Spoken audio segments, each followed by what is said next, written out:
Yo guys, it's your boy Stevie Ray again for another TKN Celebrity Tournament prediction. Now tonight, we have 4 people instead of 3. Heavyweights. All of them. Well, at least 3 of them are heavyweights.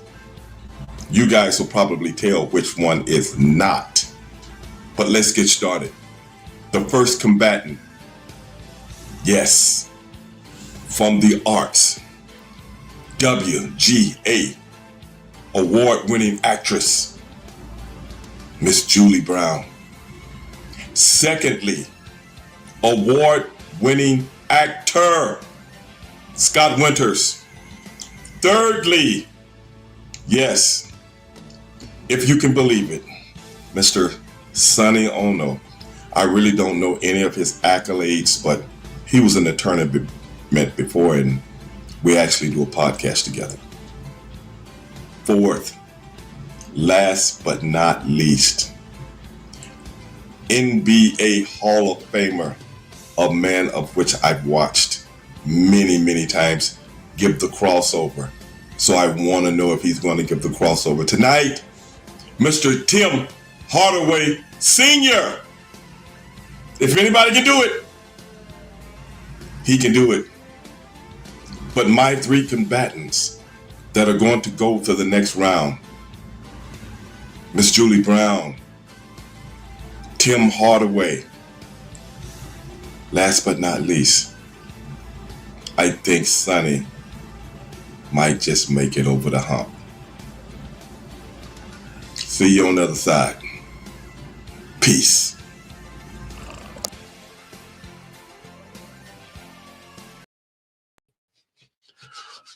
All right. It is gonna be a hot time on the old town tonight.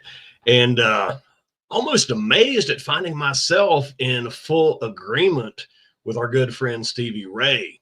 He brings up the fact Sonny Onoo, they do a podcast together, doesn't know is that. Well, I know a few of them. One, he's worked in New Japan, WWE, WCW, TNA. He is a decorated martial artist himself. Julie Brown, she is our one and only WGA Writers Guild Association winner for writing. Not only does she get up and tell the jokes, she writes the jokes. And Scott Winters, man, dude's been everywhere, seen everything, and he's a great humanitarian. And then Tim Hardaway, a first ballot Hall of Famer.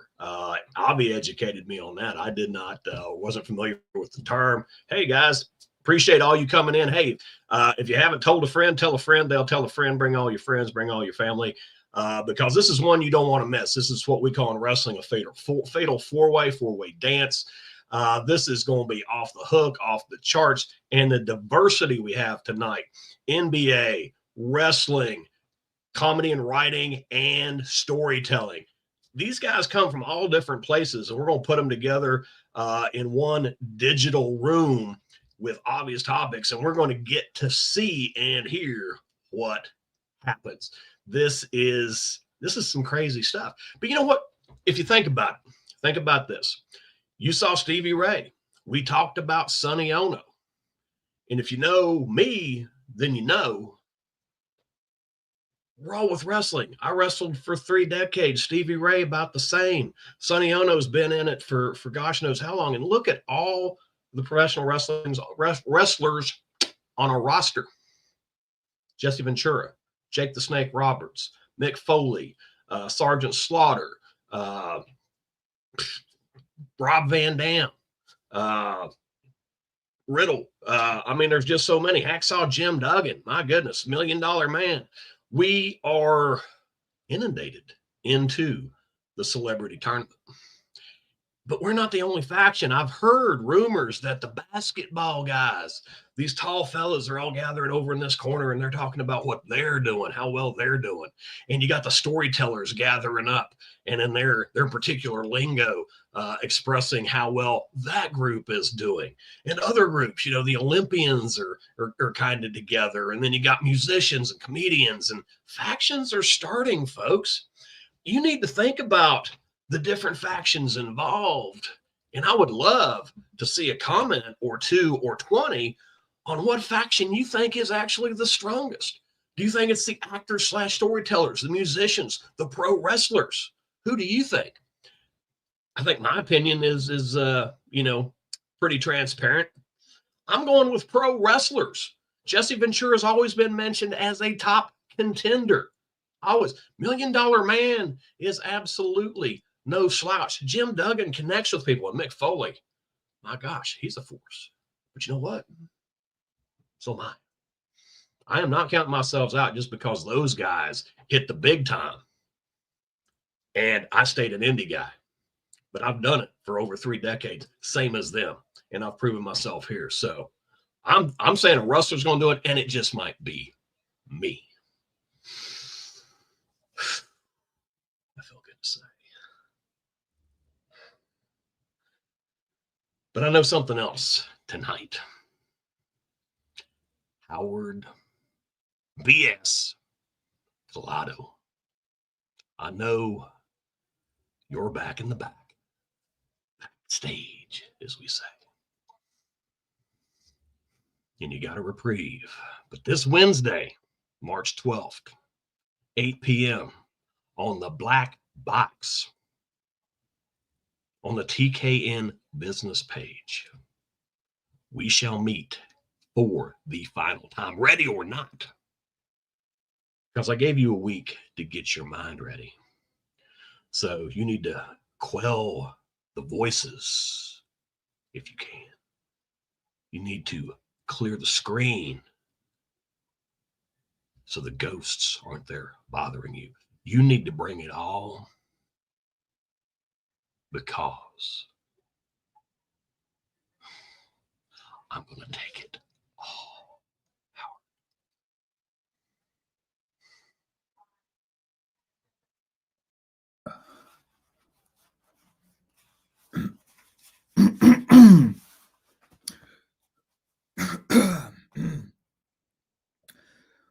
Well, hey, what a match we got tonight, guys. Huh? Have you seen that flyer? Have you seen the amazing diversity that we have right behind us? I mean, God, we got film and TV great Scott Winters, all right? We have NBA Hall of Famer Tim Hardaway Sr., all right? We got WGA Award winner Julie Brown. We got legendary pro wrestling manager Sonny Onoo.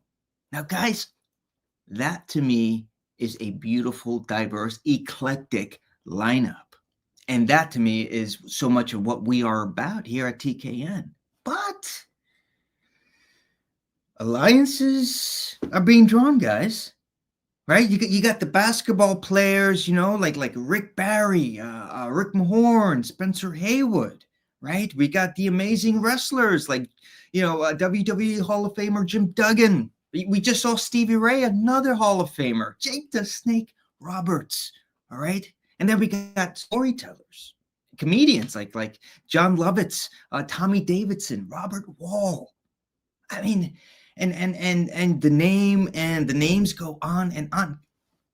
They're forming alliances, guys. I mean, who do you guys think will prevail? Hey, Allison. Hey, Pete. I mean, these guys are kind of claiming their own little camps and saying, hey, we are going to be the ones that win this thing, But I'll be curious to see what you guys are thinking because, man, the talent, the roster is deep. And tonight we are going to see an amazing matchup. Tonight it's going to be extravaganza, pretty much. In terms of what my pick tonight, well, I do think that Tim Hardaway and Scott Winters are going to be, both really giving us so much of their, energy, their intelligence, and their light. Not to discount at all Julie Brown or Sonny Onoo, both strong competitors. We've seen them in the past. They really bring it. They bring so much of their own selves, so much of their experience. But I am going to go with Scott Winters as the top vote getter. And then behind him is going to be Tim Hardaway Sr. And then it's going to be really close between Sonny Onoo and Julie Brown. So that is my prediction tonight. But guys, the battle lines are being drawn. And I want to know what you guys are thinking about that, because the stakes are high and they're going to get even higher, guys. So with that said, Kelly, after we judge tonight, you and I will be face to face. Invitation is accepted, brother. But right now, guys, it is time for that amazing intro. It's intro time.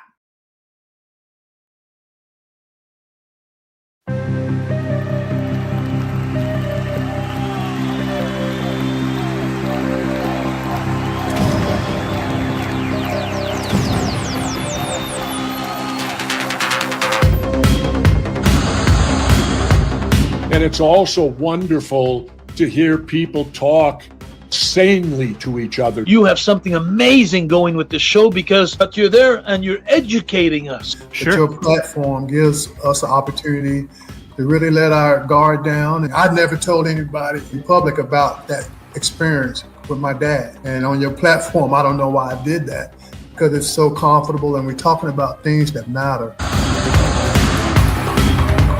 I mean, yes, pain is inevitable. I mean, there's a reason we have these sensors in our body. I mean, they're warning signs. In other words, something hurts. Obviously, something is amiss.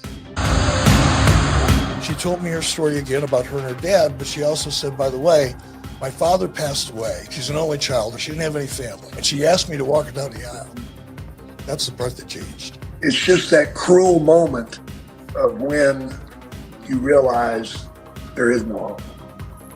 That tears at me, but it doesn't tear at me anymore because there was hope. I hung on just long enough to come out the other side, and here I am. Look at me, all beautiful and stuff.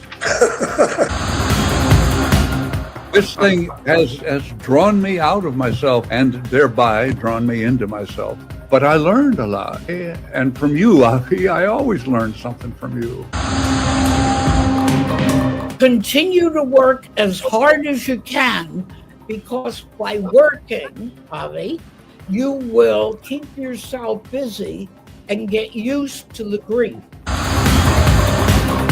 More underrated, we have Billy D. Williams, Italian men named Skippy or Unicycle. I'm sorry, Italian men named Skippy. Put me away, Abby. Archie Bunker, the mountain climber. Ralph Cramden, the yoga instructor. Or Don Corleone, the computer repair person.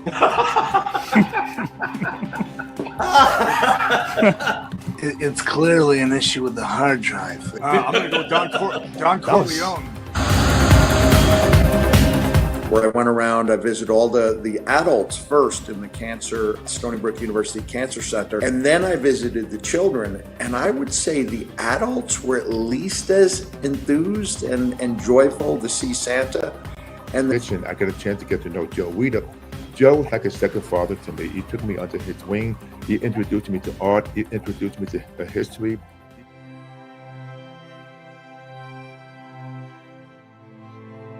There are those of us who like to venture to the unexplored, to see the beauty in the strange and unknown. Those of us who go out there with a sense of wonder.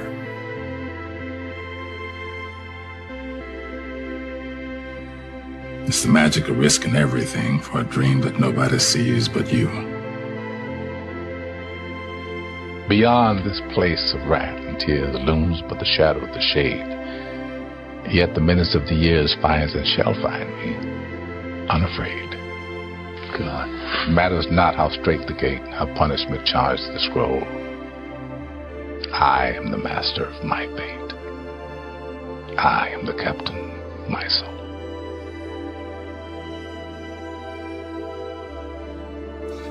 I have to remind myself that some birds aren't meant to be caged.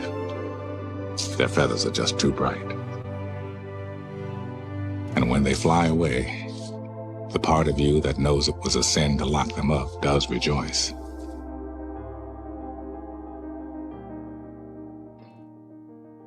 Let me tell you about a voice. The one that whispers. It tells me what's right and what's not, when to leave and where to go. It's not Shakespeare. It does not speak in memorable lines. My inner voice always gives it to me straight. Tells me who my real friends are. When to say yes, when to say no.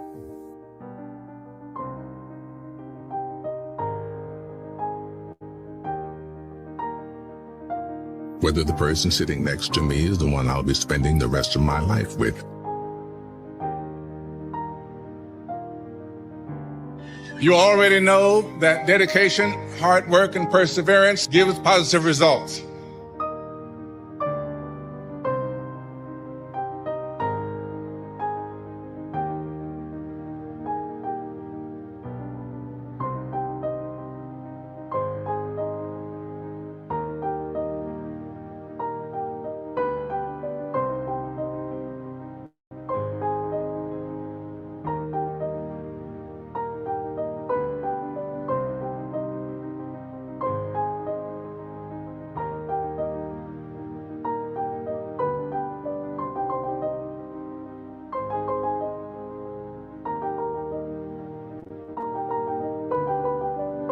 Let your instincts guide you.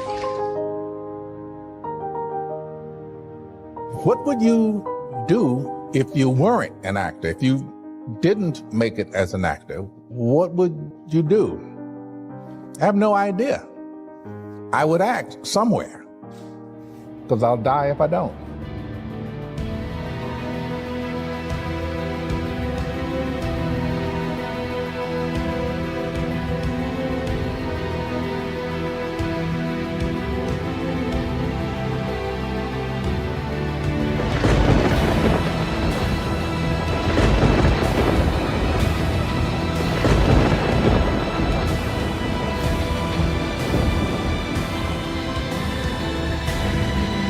Blast. Oh, I want to dance with somebody. There we go. We're all doing it. I do too right now, guys and gals. And you know, but I was going, Tom, Don, I'm a true fan. Yo, I never watched all of your movies through, Tom, because they scared the crap out of me. Love y'all, man. Pleasure. Great to meet you. It's great to meet you too, Trent. Yeah, Avi, you did a great job. Hi, I'm Rick Barry, a member of the Basketball Hall of Fame and one of the NBA's top 50 players. And I'm really excited to tell you about my new relationship in the broadcasting world with the new network. It's TKN, and a young man named Avi Klein has poured his blood, sweat, and tears into creating this new network and assembling an amazing group of individuals to co-host shows with him. Legends from every walk of life who are just bringing their knowledge and their experience and their wisdom, and this is amazing. I feel like this is a cosmic convergence of what is most important to him, and he's such a stand-up guy. Here, but with a very warm heart for Avi and thanking him for all the work he's put into creating the new network. For me, I have just a teeny part of this in terms of having a program that's based on storytelling, where I get to share some of my stories with you. I can't even imagine how hard Avi Klein worked. He tells me he gets 4 hours of sleep a day, and I actually believe that, because Avi is so passionate, he works so hard. There is nothing that was on TV tonight that even remotely rivals what we did on this broadcast. I am so grateful for our friendship. And you know what? You appreciate things in people that make such a difference. You make each of us feel like we're more than we know how to even thank you. Anyway. It's very respectful, and he really connects with the artists and his audiences, and I felt like this guy's on to something, and I'm proud to be a part of this with him. And I really thank your support. I lost my father, and you were the first person to support me in all that, and I thank you so much for that. Avi, congratulations. I don't know anybody that can talk as much as you. Seriously, I thought I could talk. You are unreal. but you do it with class, understanding, professionalism. You're simply amazing. I told you that when I first met you, and you ran off my autobiography. It basically was a book. It was simply fantastic. And to think that you do that every show. The greatest wealth is when you can share it with someone. You can share your victories, you can share your failure, you can express your deepest feelings, but the greatest wealth is to be able to say that I have a friend. And I feel an unbelievable level of wealth. And a lot of that is because I have somebody like you.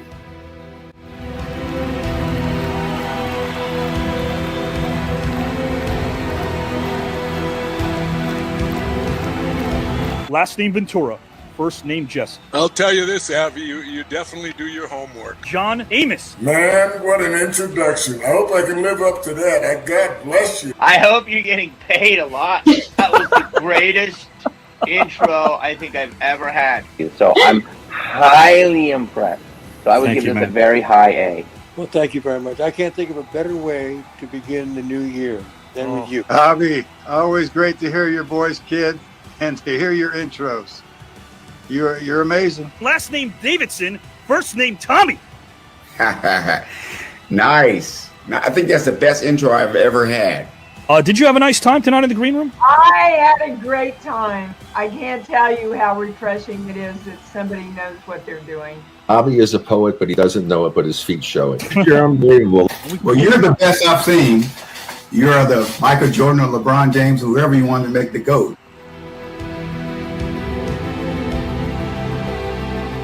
Winning it all, competitive juices, are they all there, Joe? Man, the competitive juices don't stop. Are you here to win the whole darn tournament? I don't play. I just win. You're chomping at the bit to get in this thing. Oh yeah, man. I've been telling you, brother. You brought up some names to me, and I was like, I can't wait. I hope they don't see me because it's going to be on like a steaming pot of neck bones, baby, and I'm not playing. Mike, I got to ask you the golden question. Are you here to win the entire thing, my friend? I'll just say this, Avi. Winner, winner, chicken dinner. But are you here to win the entire celebrity tournament when it's all said and done? I saw a very familiar face in Mike Rotundo, better known as IRS, and he said that he was here for the winner chicken dinner, and I want to take away that chicken dinner. So yes, I want to win this whole shebang. First name Joe Smith. Welcome, my friend. Oh my God, Avi! Where did you get all of that from? Oh my God!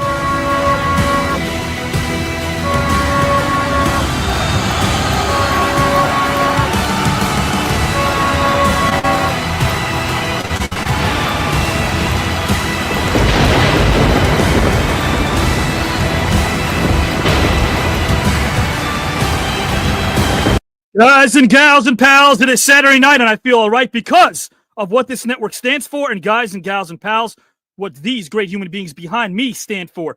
That's why we call this tournament a sport of the mind. You can add a soul, you can add a heart to it as well, because this tournament is like nothing else we've seen because of the women and gentlemen that participate in this. They use their celebrity for something greater. They have a platform that they stand on, and they make sure that they share their experience, their knowledge, and their heart and their soul with everybody else. But guys and gals and pals, as of now, think of this. Digest this moment for a second. A show like this takes 5 days to put together. Just one. 200, close to 250 consecutive episodes have been put together without failing, without skipping a beat. And what that means is that we now have 142 Hall of Famers from the world of sports, music, wrestling, not to mention Oscar, Grammy, Tony, Emmy, Golden Globe, AMA, and WGA award winners and nominees, all competing for the pride and the prize. 5-day, 5-night trip to Greece. $15,000. And how about the pride of it? Being the one person, the one who wins it all. That's what it's all about, guys. But here's what else it's all about. That's the backdrop. This is a place where strangers walk away as friends. This is a place where we emphasize competitive camaraderie while we have philosophical fun. It's meaningful and there is substance. So guys and gals, industrial-sized air conditioners at your favorite B&B in Alaska would be rendered obsolete after witnessing that intro because we're all fired up. That much is a fact.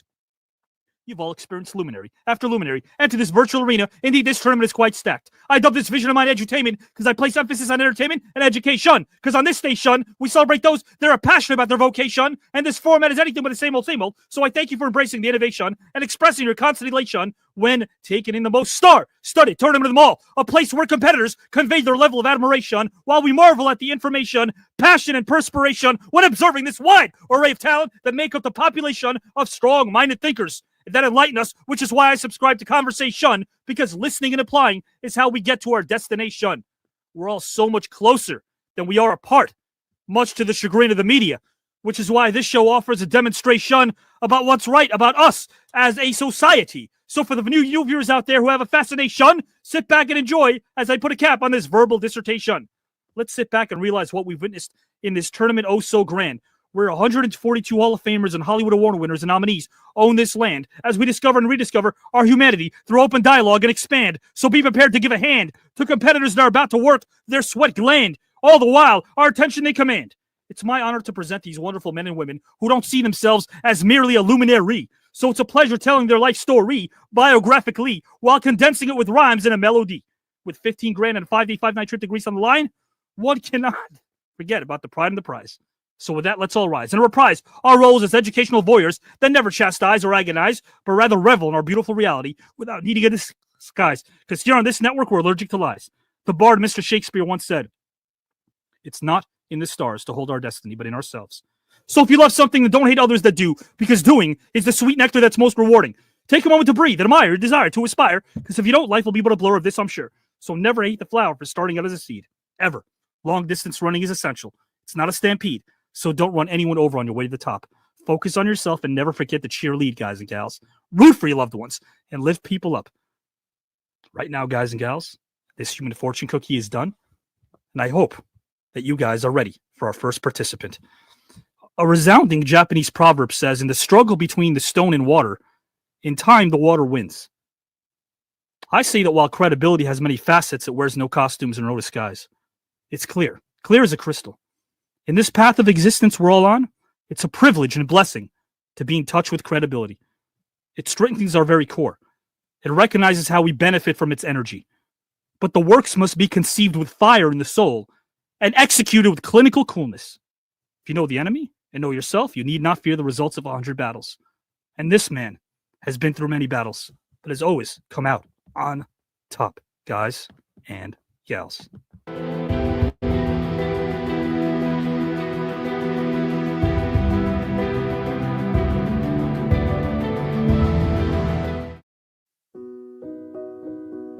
戦うっていう戦う魂です。じゃあ何に対して戦うの？相手にもそうだし自分も戦わなきゃダメ。僕は本当に人に恵まれてるよね。いろんな意味で。さっきのメキシコもそうだけども、俺はダメだ私はできないっていうふうに思わない方がいいよね。黒い中に白い点、白い中に黒い点が、その点は一番目立つよね。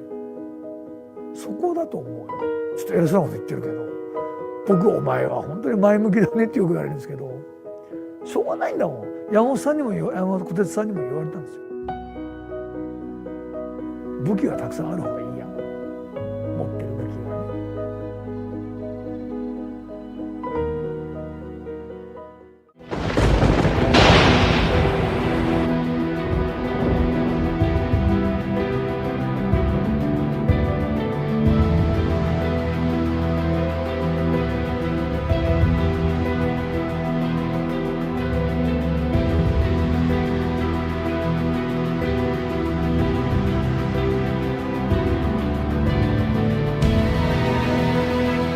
And I think we need to, all of us need to step back and go, gee, what did our great-grandparents do?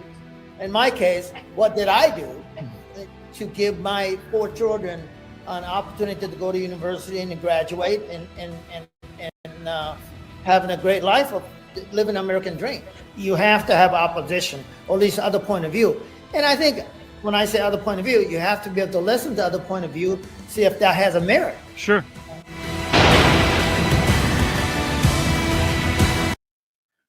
Absolutely, guys and gals and pals. Let's bring in this gentleman right now. Our first participant is a man that's battled his entire life, yet he's touched the lives of many. He's class personified and a man that has helped countless others in their life's journey. He was born in Japan, and his mother and two younger sisters immigrated to the U.S. around 63 or perhaps 64. Around this time, Ali beat Liston 30 years before. Our participant would travel to Korea with him on a tour. He trained in karate and judo and school clubs before immigrating to the United States at age 11 to Alaska, specifically Fairbanks. After moving to southern Minnesota, he trained under the legendary full-contact PKA champ Gordon Franks. He practiced Goju Ryu karate and also trained under Goju Ryu legend Chuck Mary Munn. His resume began to grow, so enjoy these rhymes as they're not nearly done. Our participant competed in Europe as a member of Mary Munn's world team between 75 and 87, and the PKA named him the best bantamweight in the world. As a matter of fact, he was ranked number 1 in the world from 75 to 81. He traveled the country with the likes of Eric Bischoff, fighting people and not getting arrested. Sounds like a ton of fun. He excelled and thrived in point tournaments and was part of the PKA, which was conceived by Joe Corley.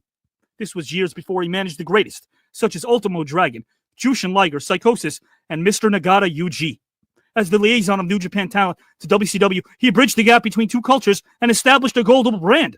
A commentator, manager, talented spokesperson, this man was quite the hand and helped his employers make many a grand. He brought Ishii, who was head of K1, into Turner and the United States. He was dedicated to his craft, even more so than a mother-loving son named Norman Bates. He has 4 wonderfully successful children, and get this, in 2016, he competed in the Battle of Atlanta World Championships in the senior lightweight division. End result, he won the World Championship after 28 years of being absent from competition. He's helped a wide array of young hopefuls in the same vein as a college sports draft. After all, Japan is a special place for pro wrestlers. It's not just about fame, it's about honing your craft. Along with Perry Saturn and Paul London, he was recently instrumental in helping make dreams come true. His knowledge and wisdom are evident, and his experience and insight keep things together like super glue. He's made many a talent and companies money. His intentions are as pure as honey. Watching him on Tokyo Heat is educational as it is funny. So put your hands together for a humble, kind, talented, intelligent human being. Last name Onoo. First name Sonny. Welcome to round 2 of this tournament, my friend. Wow. Thank you very much for coming. I don't think I can top that, Avi. No, man, hey. I am so honored to be on this TKN network, and I'm ready to go. You know, bring on that tall NBA guys and amazing actor. You know, there's something you're saying that I need to bring up because it's interesting how we all know the respect and the camaraderie is there, but it's interesting how now 142 of these participants are each kind of forming a pack. The NBA guys are saying, hey, look at us, we're advancing. And then you got the pro wrestlers and the pro wrestling family saying, one of us is going to win this. And then you got the film and TV stars and the comedians. Everyone seems to be kind of jockeying Sonny. Sonny, do you think that, yourself included, do you think a pro wrestler is going to come out on top and win this thing? You know, I hate to say this, but absolutely. You know, we have the Jake the Snake. You know, I mean, we have so many Hacksaw. Jesse Ventura out there. Yeah. We probably, you know, the problem with the NBA guys, I know they get TV times, but, you know, it's usually in widescreen. You know what I mean? There's not too many close-ups. In wrestling, you know what we look like.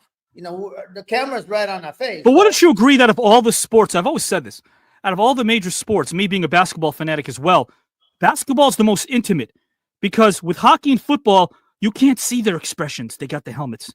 In baseball, it's a long shot. Not to get all film technical here. In basketball, you know who wants the ball. You know who's there. You know who wants prime time to be a minute away because you could see and feel their expressions on the court. Would you agree? No, I agree with you 100%. But, you know, the problem is basketball is too many flopping. You know what I mean? I think they got that from soccer or football, they call it in Europe. And like I proposed to you early on in our private conversation, you know, I would challenge, you know, any basketball player, especially someone like Hardaway. He's got a great last name for what I'm about to propose, which is full contact basketball. Full contact basketball. Battle ball. Battle ball. Yeah, I think that would be great. You know, no more flopping. No. If you flop, you're going to get pounded. You know what I mean? I got to hear from, you know what? This is such a great idea. And who better than royalty, basketball royalty, and Tim Hardaway to let us know how he feels about this idea. He might want to hear how you flesh it out. But Sonny, I got to tell you, he might also tell you that pro wrestling or not, the basketball guys are going to win this thing. It's getting heated, but I love it. It's all respect. Hey, Julie Brown's having problems checking in here for the last half hour. Guys, as you know, it's a four-way match. 3 out of 4 move on in a four-way. 3 out of 4 move on to the next round. But in round 3, it gets deadly. If you find yourself in a four-way match, 1 out of 4 move on to that 4th round. Wow. Not many rounds after that. So, hey, this thing's going to get real serious, real fast. But, Sonny, a lot of knowledge. This is definitely a sport of the mind. I love how strangers become friends. But I got to ask you the magic question, as I always do. 15 grand, 5-day trip to Greece. Are you here to win it all, my friend? Absolutely. I mean, if he's not, it's going to be one of the pro wrestlers. You got to remember, we're from pro wrestling. You know what that means? We have never lost. We only been cheated. Only been cheated. Yes. And cheating only counts when you get caught, right? Absolutely. I'm the manager. Guys, the great Sonny Onoo. He is here. I know you guys are excited to see him. Here he is right now tonight on a Saturday night. Sonny, I'll put you backstage for a moment and bring you right back. All right. Thank you. The great Sonny Onoo, guys. A great friend, a great human being, a great person all around, very experienced. And I can and will say that about our next participant, who has been a dear friend of mine for years, who's seen this network from the ground up, who believed in it. You saw his many moments in the intro, expressing his heart and explaining what this place means to him. I'll explain what I mean to him, what he means to me as well through this video. But guys and gals and pals, I want to bring him in right now because he is a man. When I think of him, I think of legendary writer, teacher, and philosopher Ernest Holmes, who said we can do more without spirituality than we can do without food. We cannot do away with spirituality. It is our food. It is our soul. And I agree wholeheartedly. Experiencing compassion toward other people is a focal point of emphasis for us all. I think if spirituality can be considered a path towards self-actualization, it requires people to focus on their internal values and becoming a better individual. And you know who's helped me through that? This participant. Thanks to him, we're reminded that we can look better, guys and gals, by being better. And we can always look forward to a better day.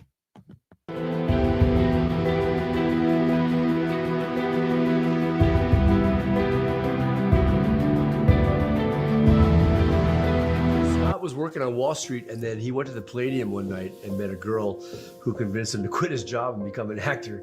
He basically slapped me into shape, and I went to meet this guy, Bill Esper, and I took my first class, and I remember going back to my apartment in the East Village on 13th and 2nd and sitting on the couch, and I broke down crying.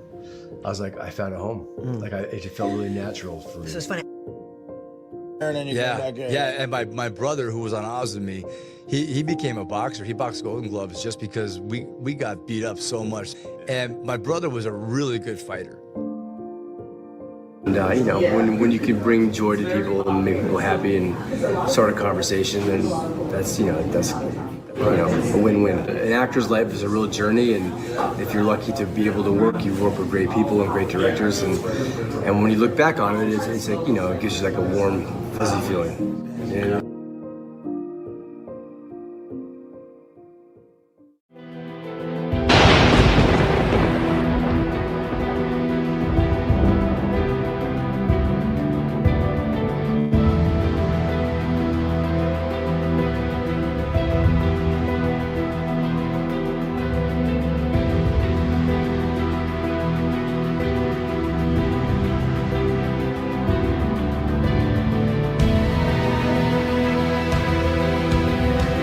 Anxiety, depression, dissociation, suicide, all spiking.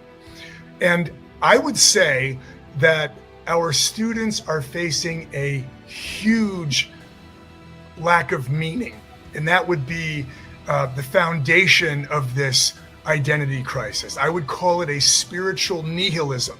And in a woke world that is really preaching tolerance, right? Everybody loves the colors of a sunset, or hearing an infant, trying to speak. There's things that just kind of strike our heart that I think that are in the realm of beauty, that are paramount, that really define us as human beings. Absolutely, guys and gals and pals. This man, again, we have a lot of fun. A lot of pomp and circumstance because it's Saturday night. It is a party after all. But you know what? We're proving to the masses something that we couldn't prove last year. I'm a very direct guy, and I like being direct. It saves a lot of time to wade through all the crap in this world. Last year, a studio didn't believe in this project. They said it needs to be controversial. 2 out of those 3 people that said that are now our biggest fans, are now reduced to tears, because pretty soon we get real. It gets real, because we talk about things that matter. We're going to greet each other. We're going to trash talk each other. It's a little fun. But then, guys and gals and pals, you're going to see 3 participants who are very articulate, who are very passionate, get knee-deep in topics that matter. And I guarantee you, guys and gals, Scott is one of them. So let me bring him in right about now. On August, guys and gals, a lot of things happened, and I won't mention the year it was. But many moons ago, a smart, talented, funny, and down-to-earth human being entered this world and would change an industry, as he wasn't swayed with the glitz and the glamour, as what he would clamor would be for truth and decency, not the dollars and cents. Does that make sense? It would be those that consider themselves dense or lead with a false pretense. Hence, we let the truth commence without needing a defense. Thanks to this man, we see beyond the pomp and circumstance as we all ride the train together. No need for a Rolls Royce. He's flown to countries, helping those less fortunate and giving them a voice. Hope isn't freedom unless it's a mission we never complete. Thanks to this man, everyone always has a front row seat. His beautiful works of art grow several magnitude of orders deep. Whether it was starring in HBO's Oz, or the Oscar-winning Good Will Hunting, or Homicide: Life on the Street, his work was honest and truthful, and his faith never took a back seat. As I continue this beat, reminding the masses to cheer and greet a man that has saved lives through his wisdom and detail, because nothing will curtail his mission on earth, as he has the inner strength of a radioactive Clydesdale. So pay attention to his purpose. No need for a text, call, or even an email. His voice can be heard loud and clear, as I'll make sure you'll never fail. He's a great friend and always puts things in proper perspective, like Shakespeare's Mercutio screaming a sail. He reminds us that faith is comfort and an absolutely beautiful trail. He's also a gifted storyteller and writer, as his edge, guys and gals, is cutting. And guys, no matter what this man always does, he reminds us to take a deep look inside of ourselves, as this journey's incredible. It's not all for naught. So welcome in a good friend and a true inspiration. Last name Winters, first name Scott. Welcome to round 2, my good friend. Avi, so good to be here, buddy. I'm not worthy. Like Sonny was kind of, I'm not worthy of your intro, bro. And I did not know that you have a future rap star career. Truth be told, Scott, in high school, when I was supposed to be reading geometry, I was outside spitting rhymes and writing bars with my friends. That was my trip in Queens. But I'll tell you this, man, it's easy to write for you and for Tim and for Sonny and for all the good men and women. And I say this from the heart, because a lot of people are knocking on the door asking to be in this tournament. And I'm not a snob, but if I feel like someone isn't about the many instead of the one, I don't want to work with people like that who don't appreciate everyone. It's easy to write those things for you. It's easy to write those things for Tim and Sonny. Because listen, your mission, my mission is to get this show picked up, because I want to make sure, and we're close, I want to make sure that we can inspire people and have fun. We're not a podcast. This is an event. Saturday nights are an event. It's not pay-per-view, it's free for view. But I'll tell you this, man. You, my friend, put everything that I stand for and talk about through this microphone and headphones, but you do it in real life. You go to Haiti. You go to Africa. You serve people that don't have a voice. You don't do it and promote yourself. You do it because you want to help people, my friend. Oh, thanks, Avi. Man, you know, it just feels like we're all kind of pre-wired to do that, you know, like when you start doing that. Tim knows this from working with kids. Sure. You know, I know Sonny's, I mean, his heart is as big as a house. I could tell when he was talking about his family, like when we focus on other people, and I'm just as flawed as anybody, but like I've just gotten addicted to helping folks out, because it just feels good, you know. Yeah. You get to interact with people. I love people. I love to collaborate. And Avi, I just want to say, man, sure, this show is so good. I love the endorsements. The endorsements from, I mean, I had tears in my eyes with the Morgan Freeman narration. But seriously, what, you know, I think the number one thing that really draws people is authenticity. And we see the ratings on late night talk shows and plummeting for like the last 2 years. And I just think everybody's tired of there being enough, I don't know, authenticity. We want to know each other. And too often we wear masks, me included, but like when we really get to know people and, because we're all just loaded for a relationship. That's what we want. We want relationship. Yeah. We want to know people's stories, I concur. and that's what TKN does, so I love it. I appreciate that. The best compliment I got was from Michael Cooper, who was on with Teddy Long, and they didn't know each other from Adam until they weren't on the show. And then they both simultaneously, get this, Sonny and Tim, they both right after the show were texting my phone, and they were like, can we get each other's numbers? At 11:15 p.m. Eastern time, I get 2 texts from 2 people who were just on saying, can I get each other's numbers? And I'm like, that's what it's all about. Now, and I know this sounds sappy, but I'd rather be sappy than cynical. Now you got 2 people who are friends because of the show. And like, that's, if this thing doesn't get picked up, it's no guarantee, man. I mean, it's looking like it is. If it doesn't get picked up, not to sound morose, but if I'm 6 feet under knowing that the show helped bring people together, and whether they became lifelong friends or acquaintances, man, like you just said, that's all it's about. Because right now, when you step outside the door, divisiveness is everywhere you look. So if we can have one little place in the corner of the internet that brings people together, I'm all for that, man. Yeah. Yeah, no, this show's a life raft, bro, Thank you. And what I love about you, Avi, is you really pull on the gold that's inside of people. So everybody feels honored.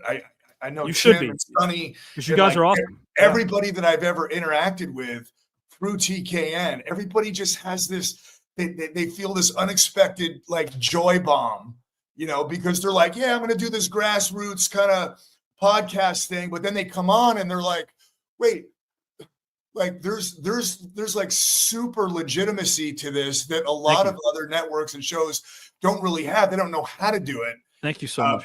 Yeah, well, just this is Appreciate that. It's so disruptive. That's what I love about the show, bro. The studio, so disruptive. You know about the studio I used to work for? Yeah, disruptive.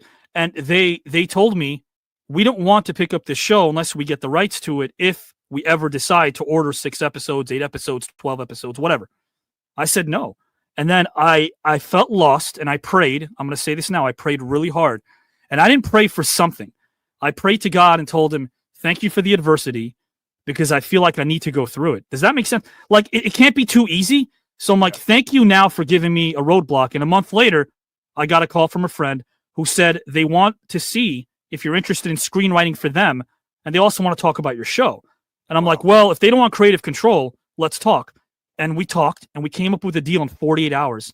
And I know this sounds sappy, but that's due to the that force upstairs that we know about. I believe that. I wholeheartedly believe that wasn't me. That wasn't my friend. It was something greater than us, man. I really believe that.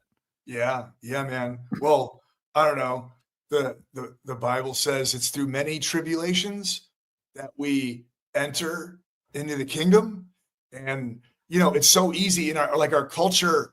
It's very much about comfort and just feeling good. And when there's adversity, it's like, we're almost like programmed to retreat. But I don't know. There's a different economy with God, Ooh, I never heard that. That's cool. Yeah, there's just a different language, So I like so it's like we have this bizarre opportunity to actually give thanks during the storm, and then that kind of tends to scramble, the airwaves in a way, and good things can, when we yield, everybody knows, surrendering. We hear these things as we grow up sometimes, but there's real power in that, man. I'm starting to find it out. And again, I say this to you off camera too. A lot of it is because of you. Like, I edit everything. I try to be a one-man show for this show, and I come across your clips a lot and the show that we had and we still are going to bring back. And yeah, man, like a lot of the stuff that if I'm down, I'll listen to it. But I have to ask you a question that you've already heard, and our audience is going to listen to you now when I ask this question. Scott, 15 grand, 5-day, 5-night trip to Greece, 142 Hall of Famers and award winners. Are you here to win it all, my friend? Come on. Yes, ready? I am. Yes, I am, because I have not been to Greece since my brother Dean and I went during college. Oh, you've been there? Yeah. And we had an amazing time. Right. I want to take my wife and kids to Greece. Oh, okay. Yes. It's been a while since I've taken my family on a vacation. They love deserve that. it. I want to win the whole enchilada, and that's That's what I'm here to do. Do you think do you feel the same way? I want to bring Tim in right now, but do you feel the same way? We got the wrestlers who are sort of talking about one of them is going to win this. And of course, the great basketball players, the baseball play. I mean, we could keep going on and on. How about the film and TV folk and stage as well? Do you feel like you guys have an advantage? I do, bro. I do. We're the storytellers, right? We are all preloaded for story. We need story. And I think the storytellers, I think we've got the edge. I mean, not taking anything away from the athletes, sure, wrestlers. Like, sure. This is an amazing group. But I don't know, arts and entertainment with COVID and two strikes and AI. We've taken such a kidney shot, and I just feel like it's our time to shine. I can't wait. I'll be sitting back like a fan and see it unfold. I'll put you backstage for a moment and bring you right back, my friend. Thanks, Avi. The great Scott Winters, who are already having a ball, and I love it. I love the energy. And you know what, guys? Scott, if you don't know anything about Scott, he creates that energy sometimes. It takes 5 minutes for you to have a bad day and then lift your spirits up because you could smell his authenticity. It reeks in a good way. It reeks in the best possible way. You don't want to wash that authenticity off. And Sonny's the same way. I broke bread with Sonny in Vegas 5 years ago, and it took me about 5 seconds to like him. I didn't tell him that, but I was quiet and listening a lot, not talking. And I loved what he had to say and who he is. And I'm going to say the same thing about Tim Hardaway. Because, guys, I was down the other day. I was down and out. I picked up the phone, or Tim called me up. We were texting. And just hearing what he said about the show and what he was saying about me, I could smell BS a mile away. I know these guys can too. And there's nothing that's fraudulent or disingenuous about Tim Hardaway. He is a man that makes me forget as a hoop head what basketball is all about, because when I talk to Tim, I forget about the Hall of Fame and the accolades. I forget about the UTEP two-step. I forget about 1991 when nobody gave them a chance and they beat the Spurs after being down 1-0 in round number 1 and then won 3 consecutive games and then tied the Lakers in round 2 who made the finals in LA. I forget about all that. I remember a guy that showed up here a year and a half ago that was able to connect with everyone from every walk of life. A Grammy Award winner, a pro wrestler from Canada, and all of you. Tim Hardaway is the real deal, guys and gals. As great as his resume is, it doesn't compare to the person. Guys, some traverse near and far to see what many can't see before them. Walt Whitman said, "Let your soul stand cool and compose before a million universes." Well, those words make me think of our next participant because he epitomizes that very quote.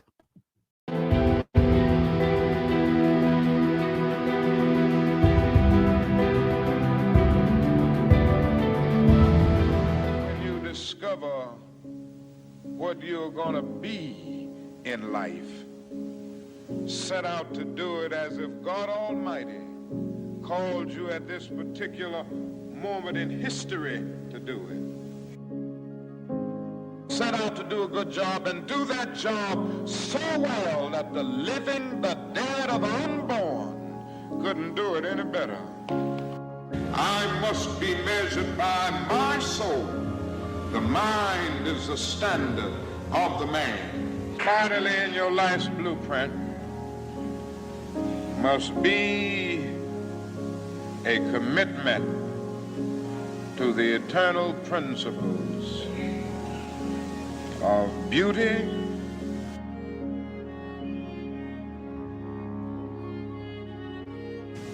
love, and justice.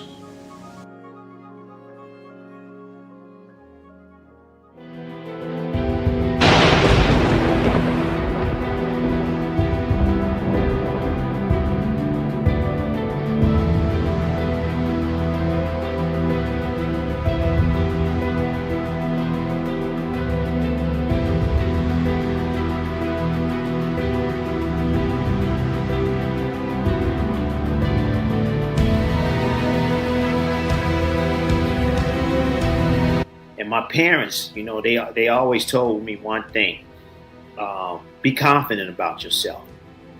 Be confident about yourself. They was great parents.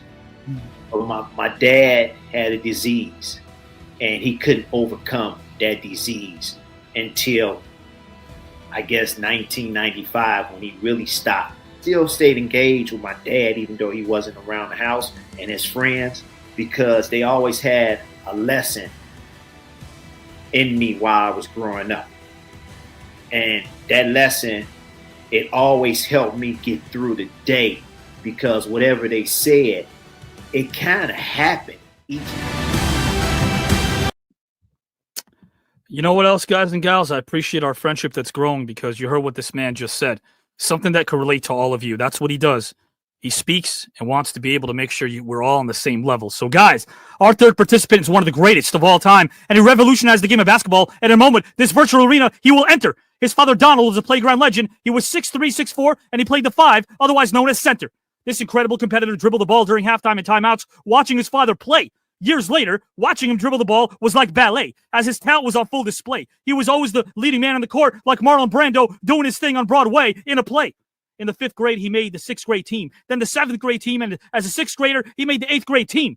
Do you see the theme? His work ethic and dedication allowed his reality to mimic the dream. His parents had an unfinished basement for an hour and a half. He just dribbled, guys and gals and pals, dribbled. That is nonstop passion. Imagine there were 2 columns about 3 or 4 feet apart, and the walls. These conditions weren't about to provide any compassion. He was relentless. He would throw his behind-the-back pass, left hand, right hand, and crossover dribble. There was a 7'1.5" ceiling. After all of this, dribbling outside compared to his innovative way of training, it seemed rather appealing. Repetition done right, like dribbling the ball or walking the ball between his legs while doing the groceries. As for growing on the south side of Chicago, 75th and Essex and Yates, something definitely, guys and gals, had concerns and worries. But there were many mentors in his life, such as an old man Mo, who told him to get real regarding free throws. He also told him about his surroundings in college and made him make sure to be on his toes, because who knows, some smile, guys and gals, in your face, even though their intent is to oppose. In high school, Donald Pippen taught him the fundamentals, and as a matter of fact, one night took him out of practice so that he can watch Isaiah Thomas. Much to this Hall of Famer's bewilderment, he was told that he's got an identical game to Isaiah. That was no exaggeration. That was a promise. Speaking of high school, he took 2.5 hours of trains and buses to get to Carver, where legends once held court. We're talking about legends like Terry Cummings, Cassie Russell, and others who excelled in the sport. Chicago native Russ Bradford helped recruit him to UTEP and told him about Nate Archibald. He wanted to go to Illinois, Oklahoma, Michigan, and Iowa, and UTEP, initially, he wasn't enthralled. Oklahoma took Mookie Blaylock, who was definitely no afterthought. But sorry, Mookie, this Hall of Famer definitely had a better shot. Just saying. It worked out well because Coach Hasking had an affinity for guards who are quick and are generals that can lead. And he did. He changed the game, innovating. He even had the gift of gab like Apollo Creed. Twice he was named MVP of El Paso Sun Bowl in national tournament in 87 and 88 as fans looked on in wonder. He won the Naismith Award in 89 as the best player in the nation, 6 feet tall or under. In 89, there were a plethora, a smorgasbord, a bevy of great point guards drafted as B.J. Armstrong, Mookie Blaylock, and Sherman Douglas, but this man proved that he's truly the best of the best. Try stealing the ball from him and you'll be depressed and stressed, but never detest a man like him who was quickest, guys and gals, on the court since the days of the Wild West. That's what made him the best. Speaking of West, who could forget Run TMC? 3 megastars on one team, the Golden State Warriors. They changed how the game was played. Leading the Miami Heat, his presence was an upgrade. How about 15,000 points, 7,000 assists, over 1,400 steals, 5 All-NBA teams, 5 NBA All-Stars, and in 2000, an Olympic gold medal? I'm going to speed up these rhymes so you can see him again. No time to backpedal. Everyone tried to emulate his UTEP two-step, that crossover dribble, in which there was no rival. Defending him was no different than surviving the predator. It was all about survival. What he does with his foundation is incredible. Something that's no mystery, because he has a heart of gold that speaks to me, an educator that once taught U.S. history. So let's welcome in it as his infectious smile lights up a room as he eliminates the grim on a whim, be it outside the game or in the gym. Put your hands together for a Hall of Fame player and human being. Last name Hardaway. First name Tim. Welcome to round 2 of the tournament, my friend. Avi, you the man. I'm gonna tell you this. Having Martin Luther King do that, talk like that, I was in tears. I was definitely in tears, my man. We all of us have great things to say about TKN and what you are doing. And it's the truth. And we just don't talk and say stuff because we want you to hear it. We talk and say it because it's the truth, and we mean it from the bottom of our hearts. And we wouldn't be on here if we didn't mean it, and we wouldn't like what you're doing if we didn't mean it. So kudos to you and TKN and the subjects that you come up with, man. It's wonderful, man. It's wonderful. Get you thinking, and thank you for that great introduction. You deserve it. I thought the first one was good a year and a half ago. Man, you deserve it, man. It's my gift to remind people that the person behind the persona is way more enlightening and is way more interesting because, man, we could take and we will take anybody's career and fail to compare them against yours because you're on Mount Rushmore. But then when you get to know the human, the person behind the persona that is Tim Hardaway Sr., the man that does things for kids, the man that does things for his family, the man that does things for foundations like Scott and Sonny, that speaks to me so much because I'm in an industry that is shallow and superficial. We're trying to change it. Scott's doing a damn good job of doing that. And you represent everything that speaks to us. You are the good. You are the good, and you embody everything that's right about someone's post-career because much like those assists that you gave Chris Mullen, hopefully Tom Telbert back in the day, man, you, my friend, are assisting everybody as good as you ever did on the court, off the court. Man, people in Chicago call me Mr. Chicago. I go back and I give my time to as much as I can do for the kids. Yes. You know, it's all about the kids. It's all about helping the kids and making sure their minds are able to cope with whatever they need to cope with. And I tell you, man, and I always say this, when they say it take a village to raise a kid, but the kid's got to listen. The kid has to listen. It took a village to raise me, and I listened. But you know, you got to understand they didn't have to do that. They didn't have to do that. They could have went on about their way, but they saw something in all of us, all the kids that grew up. They saw something in all of us to just take their time out just to talk to us. And I just listen, man. I just listen, and I like to give back because without you know those guys giving to me, I wouldn't be in a predicament I'm in with my family and everybody. So I like to give back to kids. I love like that. to set them straight. I like to make them understand. Look, you can say no. Yes. You can always say no. You can always do what you want to do. You don't have to go and do what your peers do if you don't want to.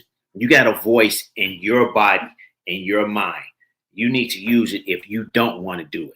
And when you see it click, Tim, my question for you is, because you know this, when you see it click in a kid's mind and they get older and they thank you, is that more important than any personal accolade?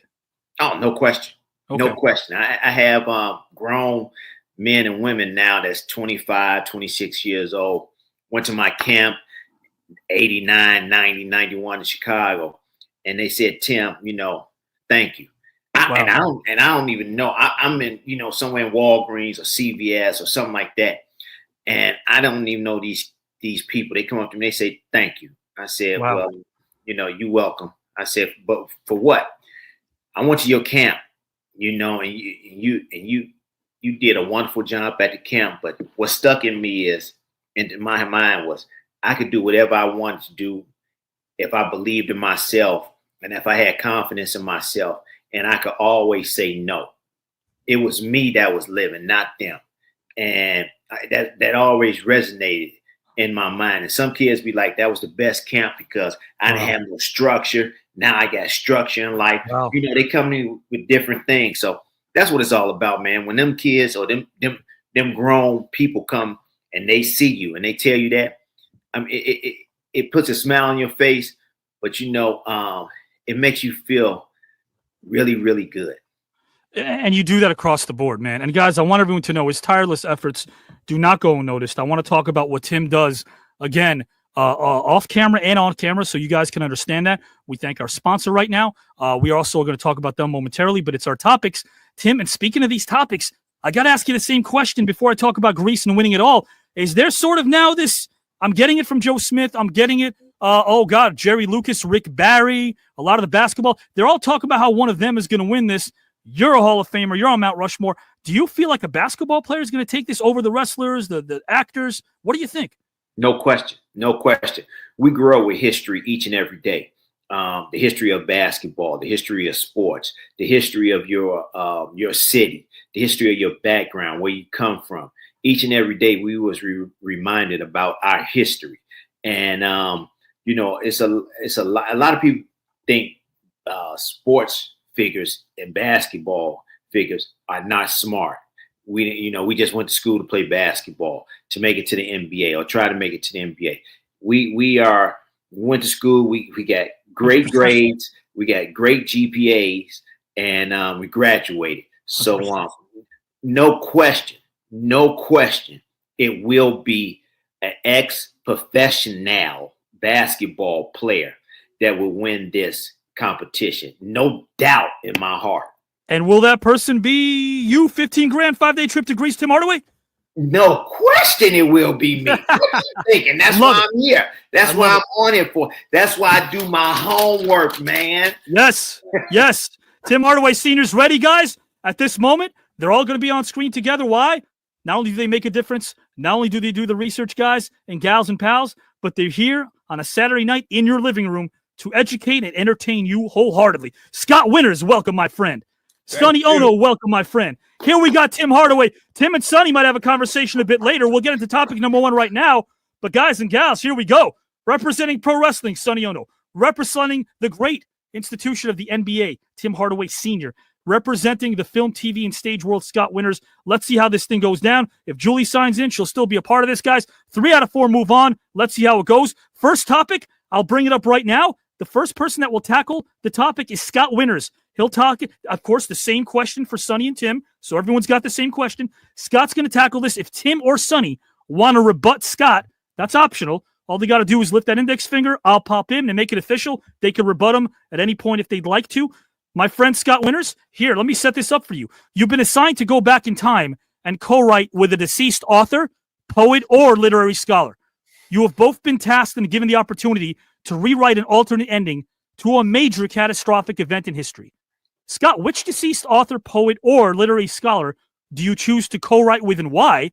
And which major catastrophic event in history do you wish to alter and why? Take your time, my friend. The floor is yours whenever you're ready to go. Good sir. Thank you, Avi. So the writer that I chose was actually a poet after much consideration, and I chose the poet William Blake. And I chose William Blake because, as talented as he is with the composition of words, and he wrote 139 poems, but he was a visionary when he was a child, and he would actually have visions. And so I've just been drawn to Blake at times because of the spiritual bent that he carries as a poet. I love poetry, and poets don't have to be spiritual, but I just found for the particular event that I chose in history that Blake was a really solid match. Of his 139 poems, there's a couple that I've been drawn to. One was called The Angel. The other was called Hearing an Angel.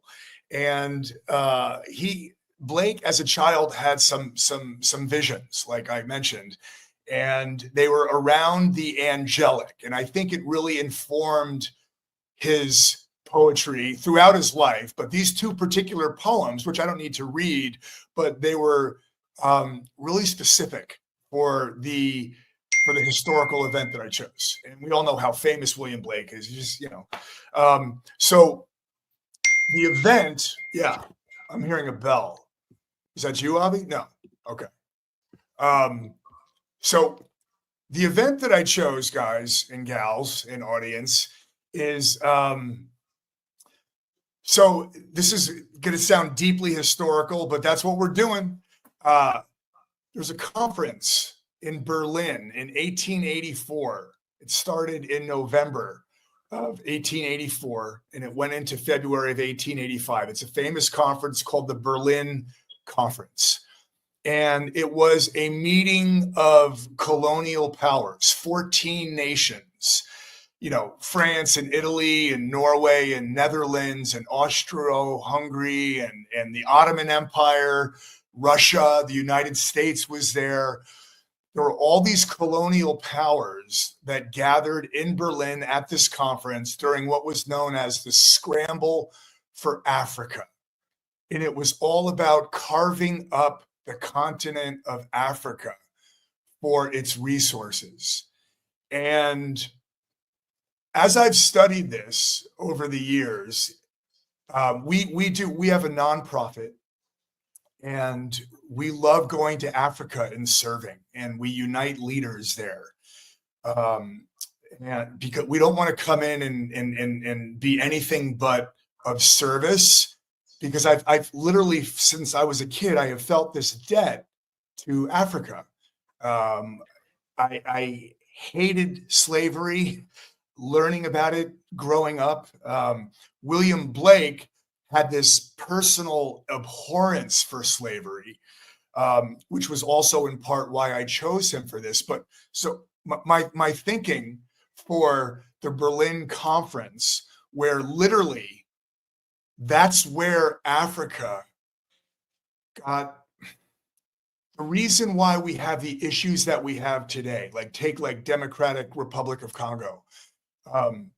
There's 35 wars in Africa right now as we're speaking, and there's been dictatorships and despots and tyrants who rise up, and it's because of this conference where these colonial powers just decided we're going to invest in the resources of Africa, and we're not going to invest in the people of Africa.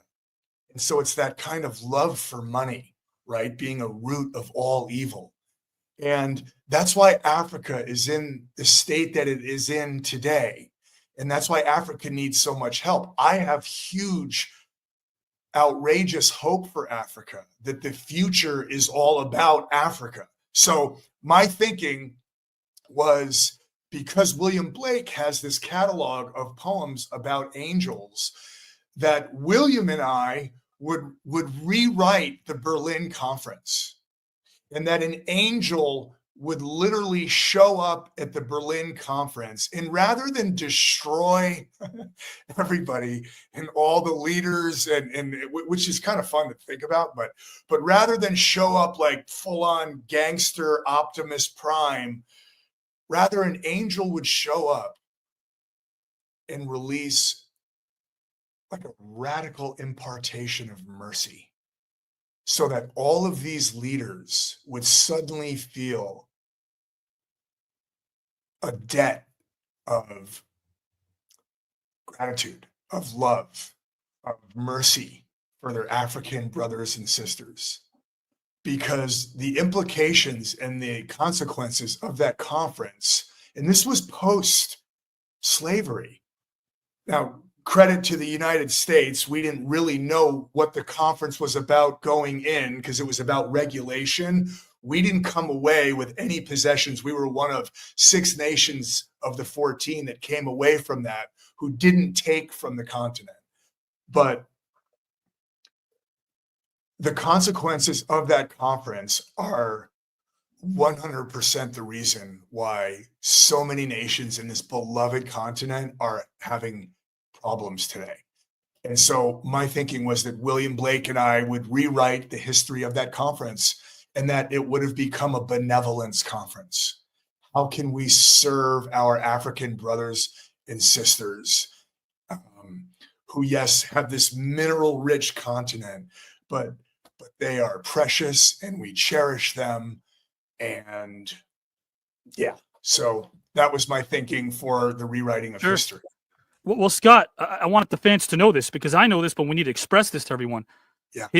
Scott's time and resources is dedicated to constantly go on these missions to help people in need. So I think he would help in this case.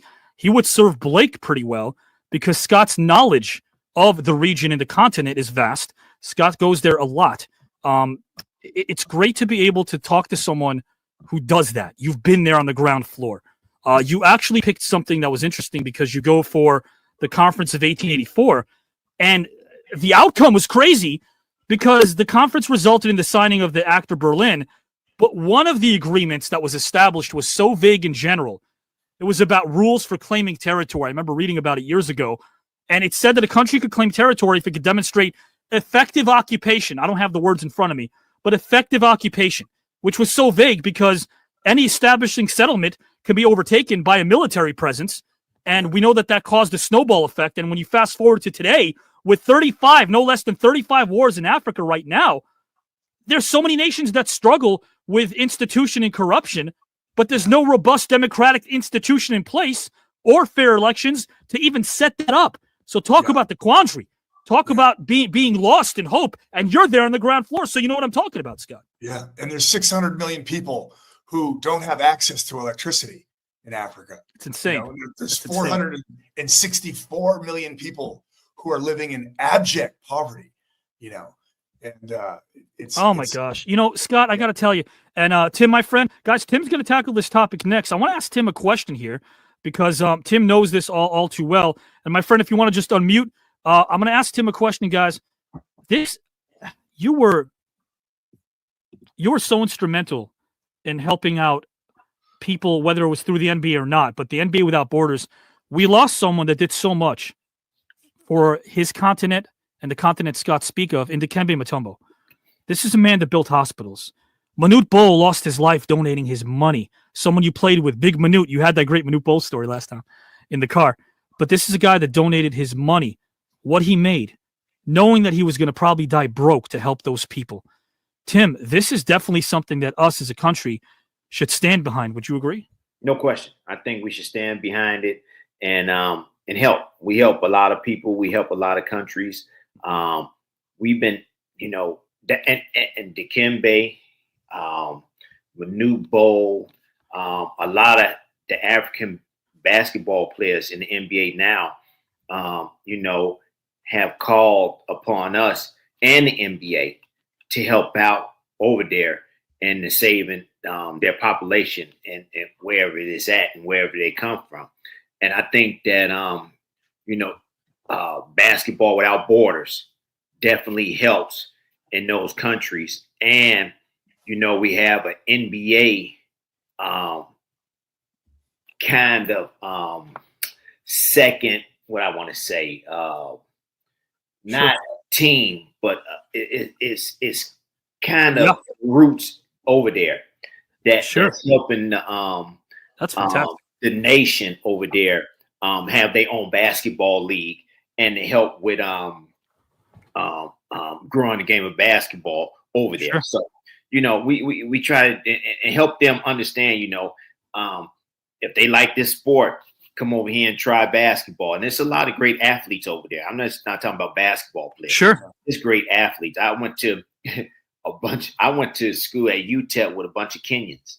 And they used to run 40, 50, 60 miles a day. And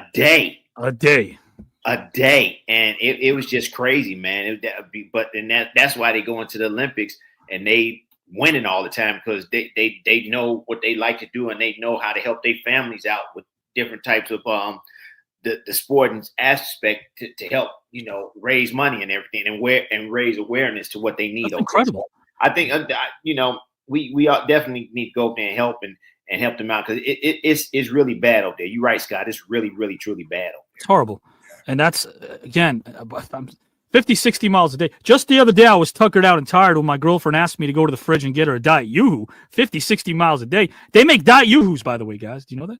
What is Diet Yoo-hoo? A Diet Yoo-hoo. Yoo-hoos. Oh, Yoo-hoo. They make Diet Yoo-hoos. Oh, wait. Now they make Diet That's what I'm saying. What took them so long? I always think about, like, hey, how about peanut butter? Why did it take us about 70 years to learn how to squeeze peanut butter out of a tube? Exactly. Why? Exactly. Why? Right. Exactly. Now they make. We're supposed to be the leading nation in everything, Tim, and that took us all that time to figure that out. Jelly, sour cream. I think sour cream is now just in tube form all of a sudden. Right. Oh yeah, it's insane. Yeah. But man, you know what else is insane? It's insane that a lot of people, like you said, this isn't a basketball player, a pro wrestling legend, or a film and TV. What you guys do, Sonny's so well traveled. I'm going to kick it over to Tim Hardaway for this, and then Sonny, same topic. But Sonny, before we delve into that, would you agree, as being someone who's so well traveled, who is so very blessed to have multilingual skills, being able to connect with the populace regardless of their origin. Would you agree that the face is plural? The face is not just the face of an organization, especially economically thriving like pro wrestling or the NBA or, of course, Hollywood, can make such a huge difference? I think what we get to do, because of whether it's basketball or even in television and acting or in professional wrestling, you know, we get to reach out without language. We get to reach out to the fandom. And in '86, I had an opportunity to go represent USA team, and we got to go to South Africa when there was still apartheid going on. I was told by Japanese government not to go there, so they can't guarantee my safety. And I was also told by the U.S. State Department not to go there. But I thought to myself, when am I ever going to get a chance to go to South Africa and experience, you know, and we went to Soweto. They just absolutely told us not to go there. I mean, they told us so many scary stories of, hey, they're going to put a tire on your body and set you on fire. That kind of stuff, propaganda that was told to us. Yeah. You know? But we were invited by martial artists from Soweto. So we said, hey, you know, I think our common respect for martial arts, and we went. You know, we had one of the greatest times. Wow. And the sports minister at the time was de Klerk, who later became a president of the country and eliminated apartheid. And I actually met with de Klerk after his presidency was over. He came to the United States, and I got to meet him. Sure. Showed him my gold medal from South African game. And Scott, you were talking about country carving up Africa, and you know, South Africa is all run by Dutch of descent. Yes. But they call themselves Afrikaners, you know, which was, I kind of found that ironic, actually. and when I went there, I mean, lucky for me, I got the experience firsthand. So I asked him once, I asked one of my South African competitors, I said, hey, so how does this apartheid thing work? Kind of needle him a little bit, you know, and I said, how's that work? And he says, well, there is Afrikaners. Is the Afrikaner different than American whites or European white? He said, yes, we're the Afrikaners. You know, we run this country. I said, well, did you guys like come here and kind of took the country over? Right. Well, yeah, but you know, okay, you know, I didn't want to push him too much. Then he went on to tell me that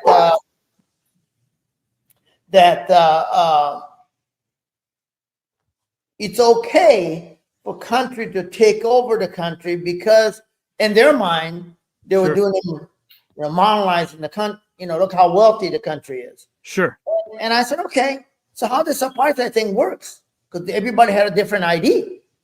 Yeah. You know? Right. There's so many ideologies. Yes. Yeah. I mean, the Indians and that came from India has certain ID. They were brought in as workers, and so Chinese. It became such a battleground for proxy wars, if you remember, between the U.S. and the USSR during the Cold War, and that destabilized the continent even more.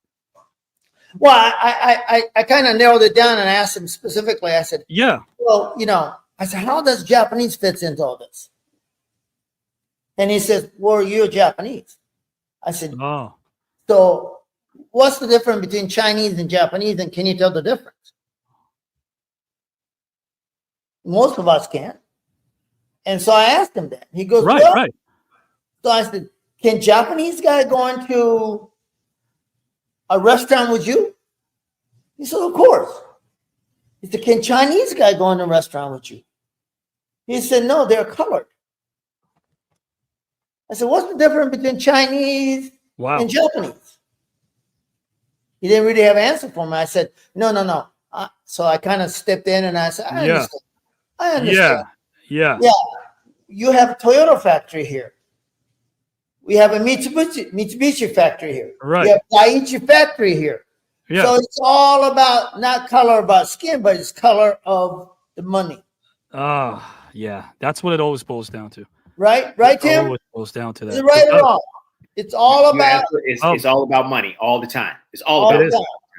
I mean, that's why every single war that we've had in this country, and it's not controversial to speak the truth. Scott knows that, and Tim and Sonny. Every war we've had here has been because of a false flag operation. Absolutely. We've been lied to for years. You guys are old enough to remember this stuff, and of course, it's something I grew up with. Robert McNamara basically lied to us. There's an auto guy who's in Kennedy's cabinet in the 60s telling us there's the Red Scare in Southeast Asia, and it's a trickle-down effect, and if we don't stop communism, then they're going to take over the world. Let's be honest. That was a bunch of you-know-what, a bunch of hogwash. We went in there because of resources. We went in there because we wanted to get our bellies fat, and we lied to our public, and we never even declared a war against Vietnam. Everyone knows the Gulf of Tonkin was a sham. It never happened. Actually, McNamara, in his own documentary, The Fog of War, which nobody's seen and they should, if you guys ever want to see it, 2003 Fog of War, on his deathbed, he confessed. He didn't name names, but get this. He said the one percenters. He said the powers that be. People will never know who run this actual globe and country. We're the ones responsible for this. It's never the president. The president's a figurehead. A good example is that when LBJ found out that Kennedy got assassinated, partially because he wanted to help the ARVN and the South Vietnamese and not fight for them. When he said he wanted to pull the U.S. troops out, he got a bullet in the head, a couple actually. And as a result, LBJ knew, hey, I know exactly how who butters my bread. I'm going to listen to the man, the invisible men who do run this country. It didn't hurt that LBJ's neighbor was J. Edgar Hoover, for crying out loud, who, by the way, legally wiretapped Martin Luther King, that crook. But at the end of the day, I'm glad that you bring stuff up without us having to really dissect the whys. Even in Africa, even in Japan, there are always people who are cloaked in secrecy because the Bilderberg meetings do happen. If you want to look them up, they happen. Because one world currency has been the objective of every superpower the last 107 years. That's always been the goal. Money, as Sonny said. Money, as Tim said. Scott, so it's all about money. You're right about that. It's a sad state of affairs. I guess we condone that because we worship the gods of capitalism here in this country. Guys and gals and pals, Mr. Sonny Onoo right now is going to listen to Mr. Tim Hardaway delve into this very topic. I'm going to ask him a question, and then Sonny will delve into it as well. Mr. Hardaway, you've been assigned to go back in time and co-write with a deceased author, poet, or literary scholar. You both have been tasked and given the opportunity to rewrite an alternate ending to a major catastrophic event in history. Which deceased author, poet, or literary scholar do you choose to co-write with and why? In which major catastrophic event in history do you wish to alter and why? The floor is yours whenever you're ready to go, good sir. All right. Carefully thinking, going through my research and everything. I'm from the city of Chicago, South Side of Chicago, headquarters by the Black Panthers. Sometimes race, but mostly it's about gang banging and drugs and all that type of stuff. And, I was thinking, who can I really relate to with a story that I want to rewrite history to and what's going on in the world today, right now. And it's a lot of authors, it's a lot of civil rights activists, but I came up with a really good one named James Baldwin. He's out of New York, American author, civil rights activist, race and homosexuality. He wrote a lot of essays. He wrote a lot of books, poems, short stories. And he really could relate, I think, to society and really could relate to what I want to talk about and why we can rewrite history a little bit. And this is, I think, would be right up his alley. It was a young man in 1955, went to Money, Mississippi from Chicago. And he went in the store and he bought 2-cent bubble gum. And he was an African American boy, 14 years old, and he told the white lady, her name is Carolyn Bryant, and the Bryants own the store. He told the lady, bye, see you, baby. And the husband kind of heard him say that as he was walking out the store. That night, the husband and her brother-in-law went to his uncle's house where he was staying at, and brought him outside, beat him up, brutally beat him up, disfigured him, tied him up into stuff, and threw him into the river. And they actually, these two men got acquitted because they was white. And they had a jury, they had a trial of all white men. And they, and even though that everybody said that this kid named Emmett Till didn't do anything wrong, they still acquitted these two white men. And if you look at it today, things are like that is happening now. I know a couple of kids that have been in a relationship with white women, and their parents was upset with them for having a relationship with African American boys, that they went to the police and told their daughter to tell the police that this guy's raping them, this guy's pimping them out. And you know, and our kids are going into the system and with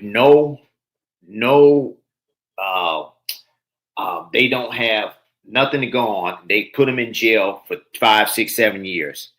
And like this lady did, Carolyn Bryant, after 60 years of this being over her head, she finally came out and said to a guy from Duke University, and she finally said, I lied. I lied on the stand. I didn't tell the truth. That little boy, Emmett Till, didn't come and touch me and said he been with white women before. But see, this is what these kids go through today. After they go to jail for 4 or 5 years, the young lady, she becomes 21, 22, and she has so much guilt in her that she goes and say, hey, you know, I was wrong. My family, you know, my parents wanted me to lie. I'm in love with that guy. I loved him. They kind of messed up my relationship with him. But you don't understand, this guy been in jail for 5, 6 years, and he's going through that of being in jail, of dealing with jail life. And you messed up 5, 6 years of his life. And they want us to be forgiving after we get out of jail, which we are. And we move on with our lives. But in saying that, if the jury back then and James Baldwin would have had this rewritten in life, if those two, and he would have told the story really brilliantly, if those two people would have went to jail for life, a lot of things in this society would have changed for African Americans. Just walking down the street, being on the bus, not needing to get up for a white person to go to the back of the bus, you know, not getting sprayed, Floyd not being killed, you know, and during a pandemic. A lot of this stuff wouldn't be happening today because it'd be free flowing and it'd be great for people, and everybody would be respectful to each other. So, coming from Chicago, a lot of events happen in Chicago. Just like I live in Detroit, a lot of events happen in Detroit when they burnt down some of the city, back in the early 1900s. So, if we would have had justice back then, the way we needed justice, a lot of stuff wouldn't be happening that it is happening today and right now, to tell you the truth. And that touched my heart every time I read it, because us from Chicago, we always talk about history, no matter what history it is. White, black, Indian, Hispanic, Asian, whatever it is. We talk about all history because we need to know about it. When you're talking to somebody, you need to know about somebody's nationality, somebody's history. And a lot of things happen and it's never corrected. And right now, that seems to hasn't been corrected at all.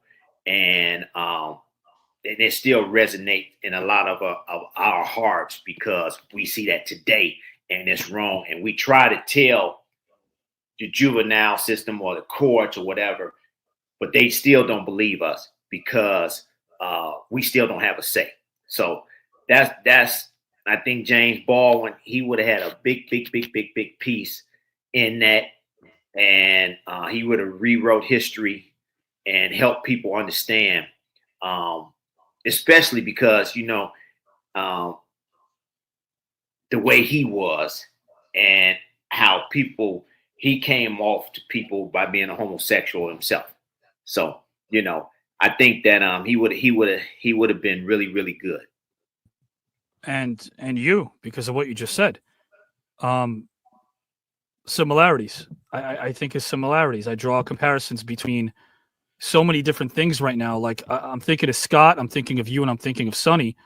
And then I think of Scott initially because the 3 years that he was in the pulpit wanting to follow his father's footsteps by becoming a preacher is what turned him into a writer. Isn't that incredible?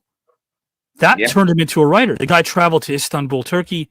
I suggest that all of our youngsters out there, or even those who don't know much about Baldwin, please read a very tough book to get through, but it's a necessary one to get through. It's called Notes of a Native Son from 1955.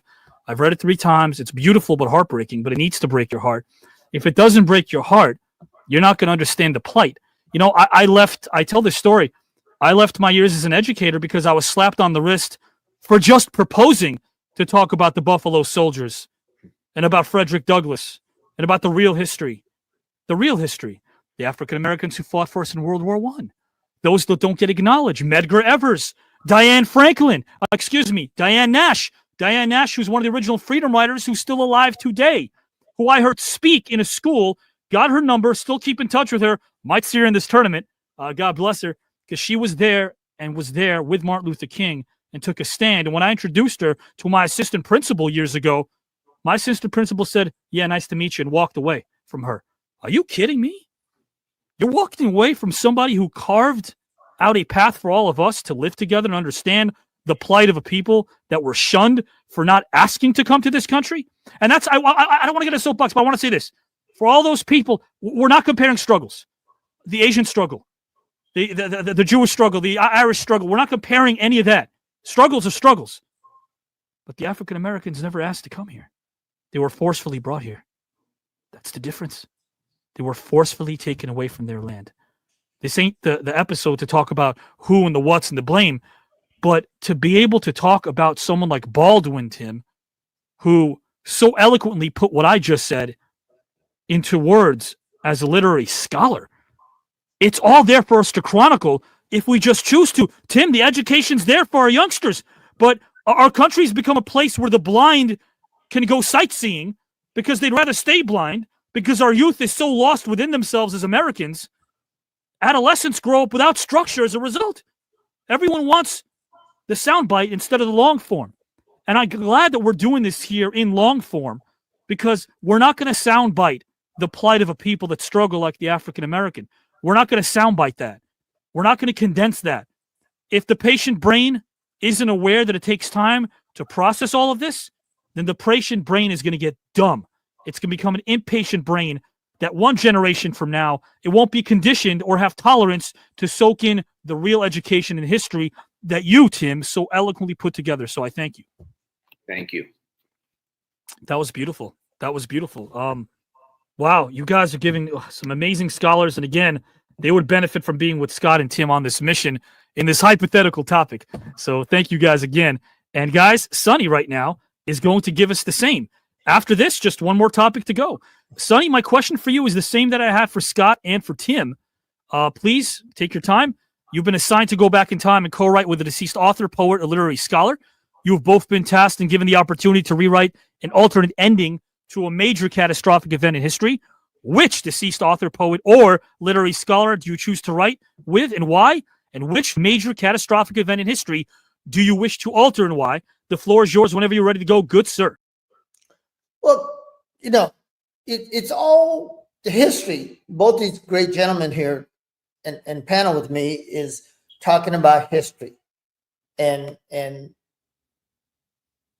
God, if we can go back in time and change history, that would be, I wish we had a time machine. But at the same time, my topic, it will be something that it's that I practice because I work as a translator and an interpreter, but I'm more of an interpreter than a translator because culturally, a lot of Asian country will not give you a different answer. It's ambiguous at best. And Western culture, a lot of the company that I represent, they get frustrated. You know, why am I always here, but I can't get the deal done? Because they don't want conflict in general. They don't want to tell you no. The book and a movie, it was made into a movie, the Tora, Attack of Pearl Harbor. Larry Forrester and Hideo Oguni, and I think there was another gentleman, Rozo Kikushima, a Japanese gentleman who contributed to the writing of the book and certainly to the movie. And, you know, Japanese gets a bad rap on attacking Pearl Harbor on Sunday. And, you know, we all, if you ask everybody, it's already known that there's a sneak attack of Pearl Harbor. Actually, you know, as it says in the movie and the book, it was actually Japan declared the war against the United States, and reason being, once again, what we talked about, it was about control of the oil, money, and translation of the declaration of the war took so long that the State Department never got, or the United States never noticed translation in time, and thus became the infamous, you know, They That Live in Infamy that became beginning of World War II. But because of the fact that if they could have communicated better, because all, not making any excuse for the Japanese side, but, you know, Japanese patterned themselves with England, small island. And why were they colonizing everybody? And nobody was saying anything. And Japanese says, well, we'll just colonize. We'll stick to our part of the hemisphere. We'll colonize Asia. I'm not saying that's absolutely wrong in so many ways, but they were patterning themselves on England. So they said, well, how'd they do it? They got a big navy, big armed forces. And they couldn't understand why West would say, why would you stop us? You allowed England to do it. And both being wrong, but both, you know, I wish we could go back in time and certainly had a better ability to communicate why the Japanese felt that way, and why you're stopping us and cutting off our oil to a war machine. Why don't you do that to England? You know, they're your first enemy to begin with. You know, so that would be the topic that I could certainly go back in time and write a different ending. And certainly the end of the war was, you know, America being the only country to use atomic bomb against not against the military, but against the people of Japan. Sure, you drop that bomb even today anywhere, you're gonna say, if you have no countermeasure for it, you're gonna say, okay, we give up. You know, so I think the horror of atomic bomb could have been avoided with better interpretation versus, you know, translation. So that would be my topic. Yeah, and I want to talk to Sonny, and I'm going to pitch something to Tim and Scott if you guys want to unmute for a second. Sonny, you brought this up. You know, it's so funny because the U.S. was definitely lured into a war they weren't privy to, or at least as much as they should have been, because people knew that there were atrocities taking place in Europe. But the U.S. weren't exactly involved at the time because financially it wasn't feasible for them to be involved in the war. But it was the British and Churchill, through intercepted messages, that knew exactly what was going to happen because they wanted the U.S. to ally themselves with the Allies. That's what Great Britain did. And without getting into detail, if one is to research Great Britain and the history of our world, they've been responsible for many atrocities and wars. They've been responsible for doing a lot of things that have lured countries against their will to fight. Hirohito himself was actually opposed to the attack. Hirohito did not want the attack. He did not underestimate what was going to happen, much to all the propaganda that's out there. Hirohito knew exactly what was going to take place. And as you mentioned, bombing a civilian area. You're talking about an area that did not have military at all. There actually were no resources. Civilians in Japan lost their lives. They weren't politically affiliated with what was taking place, by proxy perhaps, but they weren't, morally speaking, affiliated with what was going on in World War II.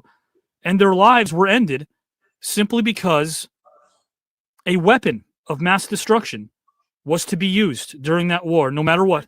And I know that's a different show. And it was. And civilians to this day, I mean, silhouettes, how people need to see the ugly. I always say you got to go to the Holocaust Museum. You got to see the ugly. To this day, there's silhouettes. Sonny, as you know, yes, in these areas, there are silhouettes. There are silhouettes that were once Japanese bodies. That's all that's left of them. That's like something out of a Stephen King film, Sonny. Yeah, they were evaporated into a shadow on a wall. Yeah, it's insane. It's absolutely insane. So this was definitely the knowledge portion of our show, which you guys are all a part of. But Tim, I don't know if you want to get this piece of knowledge, because Sonny Onoo, right now, before we delve into topic number 2, our final one, has something maybe quick he wants to pitch to you. You heard earlier, he wants to marry the two worlds of martial arts and pro basketball. So Sonny, your pitch, my friend. Hey, battle ball. Tim, you could be the commissioner. I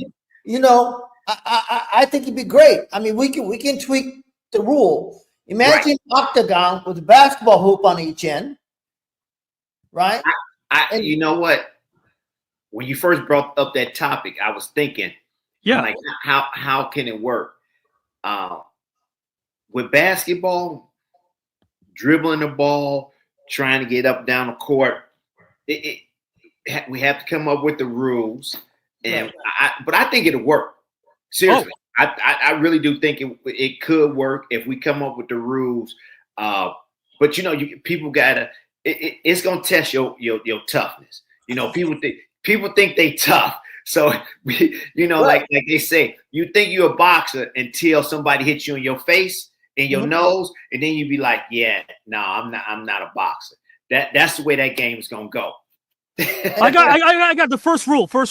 And Tim, I know you can't comment about this, so I'm respectful if I don't get a comment or a response specifically about this name. But here we go.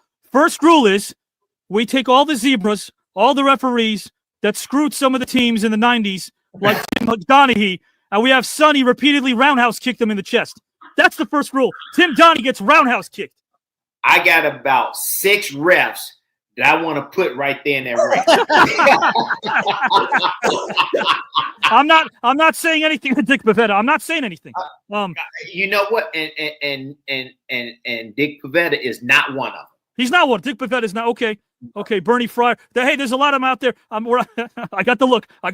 Nothing got confirmed. No problem. No controversy. Nothing got confirmed. But I like this. It's a great pitch. Scott, very quickly, if you can, in about maybe 10 seconds or less, my friend, before we go to topic number 2. And of course, our viewers now are going to vote.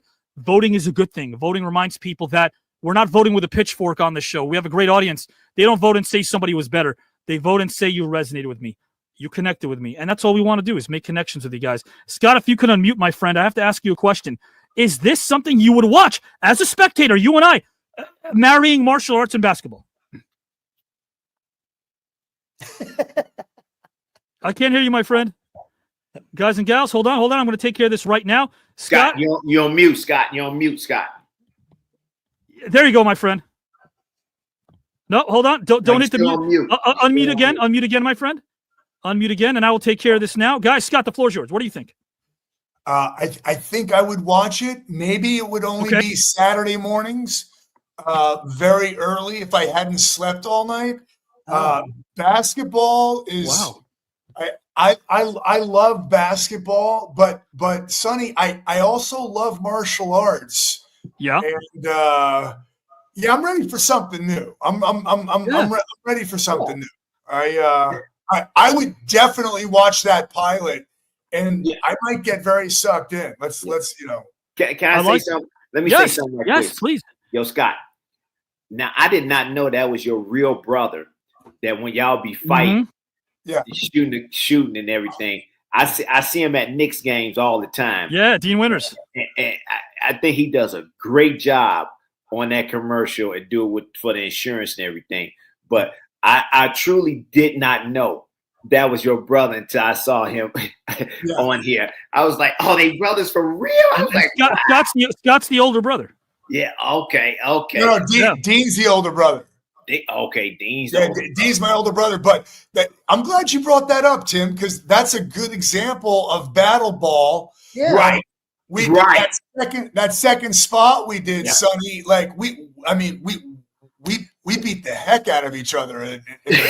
Yes. We were falling on tables and just like so. I think you got something, Sonny. Right. I knew Scott was the right guy to go to. Now wait a minute. I got like a child photo. I'm going to play a tribute video for you guys at 60 seconds once this segment's over. You look like you were older than Dean. You look like you were way older than Dean in that childhood photo that I found. Interesting. Yeah. No. Wait a minute. He's a year older. Yeah. Yeah. So Scott, it says that you may perhaps should have taken up basketball because you look like you were 6'1" when you were 10. Wow. You look tall. I got to show you the photo, man. I got to show you the photo. Yeah, I don't. It's in the tribute video. And guys, speaking of tribute video, Tim, Sonny, Scott, if I can get your attention, this is a 60-second video that I want to play to show you guys how the people that were a part of this tournament that became friends of the channel and yours truly that are no longer here are still being celebrated. So guys, if you can, this is the memorial video of those that are no longer here. Trio of options for Gallagher, more underrated than why? Sauerkraut, Henry Kissinger's deep soothing voice, or dogs wearing sweaters?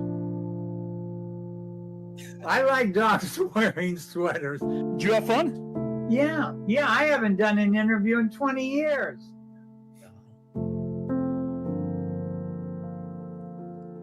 Mr. Sizemore, first name Tom. How are you, my friend? I could turn the volume lower if you'd like next time. If you'd like me to do that, Tom, I could do that. Wow, that was something else. I don't know what I can do now. Oh, please. I got nothing. That was terrific, man.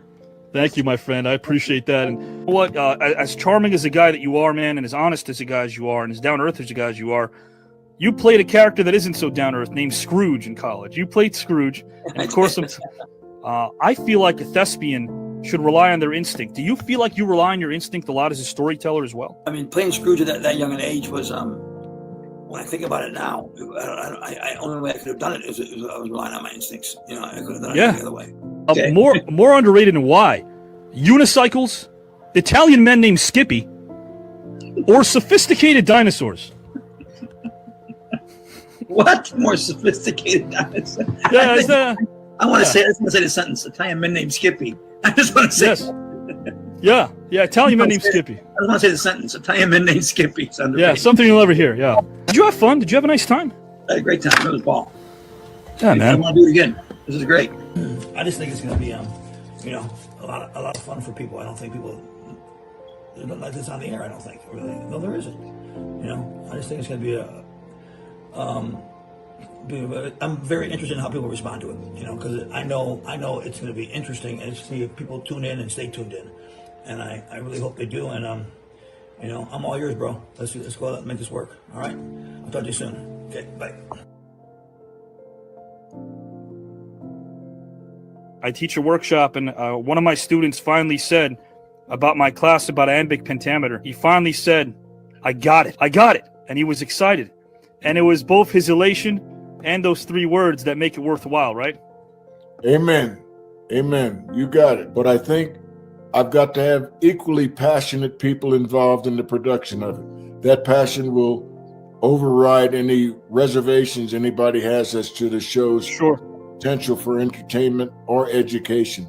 Did you feel as if transitioning to the stage and performing live theater was a natural fit for you? Yes, I did. I always felt very comfortable on stage, more so on stage than I did in film or television. So I'm looking forward to you, Avi, giving me your thoughts and your input, because as I told you, that piece that you sent me is, I love good writing, and I think Thank you, that's been sir. my career. And this is a beautiful piece of writing, as I said. I'm referring to the piece that you wrote me. You're onto something because you're a writer. You're a creative force, and I want to hook up. Thank you so much for those kind words, guys. Thank you for being you, my friend. I appreciate you and respect you wholeheartedly.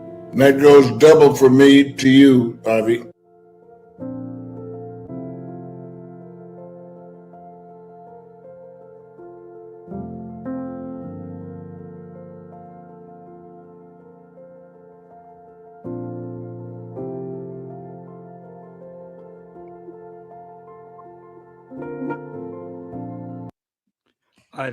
I'd like to think that my dad had maybe some Hollywood good looks back in the day. I'd like to think that he was you guys would have loved him.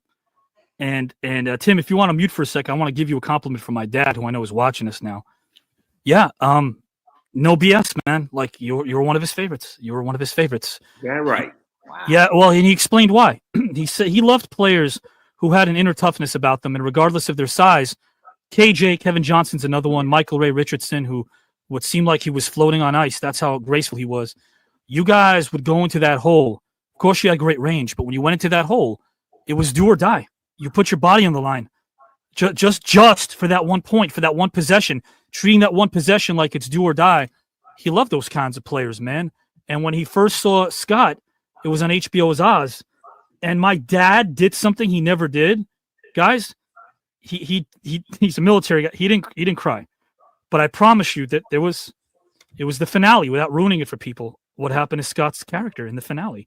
Because by the great Tom Fantana, great creator, someone that Scott and I know, Tom, genius, of course. We all know Homicide on the Street. And Tom made us assume a few episodes prior that Scott's character was not going to get executed. His character was, of course, stunted growth. An accident happened. And he wasn't, he had sort of maybe the mind of a 7-year-old. And it was a controversial episode, Sonny and Scott, as you know, and Tim.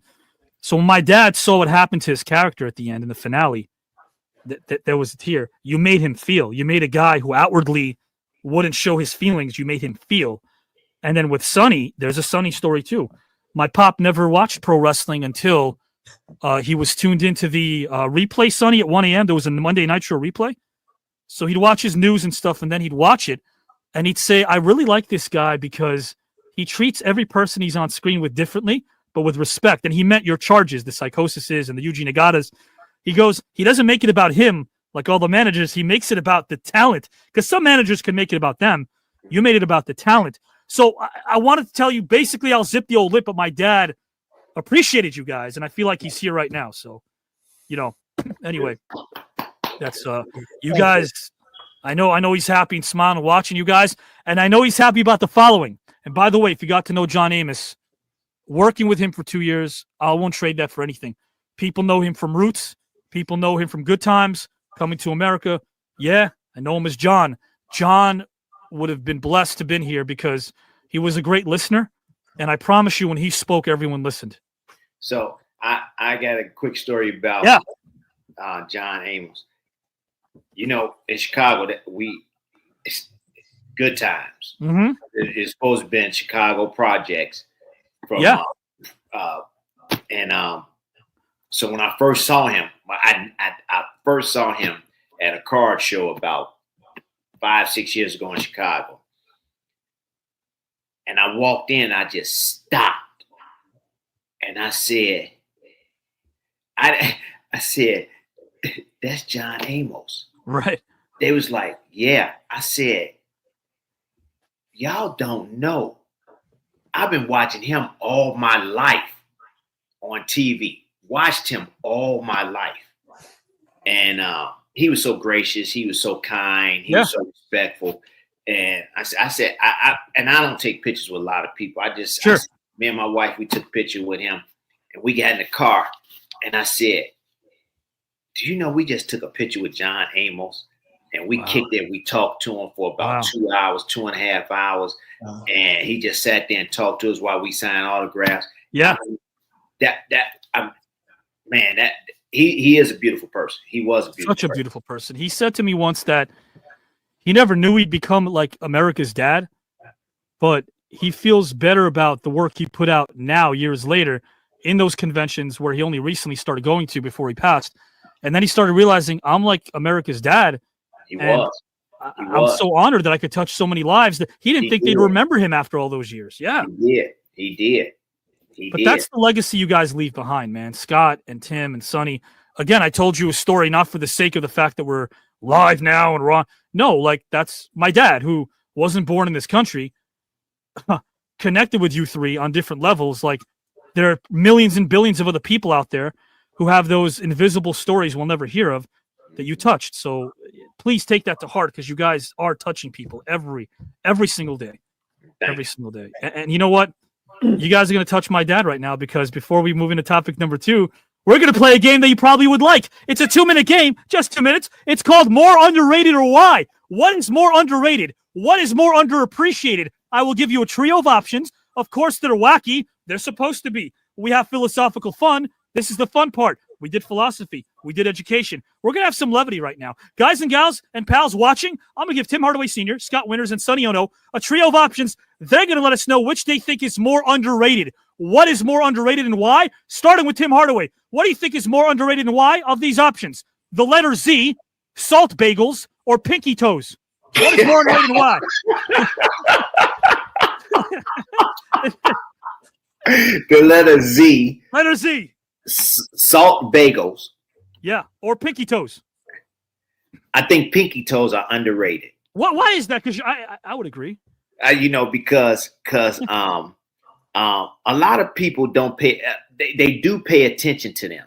They do pay attention to them, and a lot of women, really don't put that color on them pinky toes.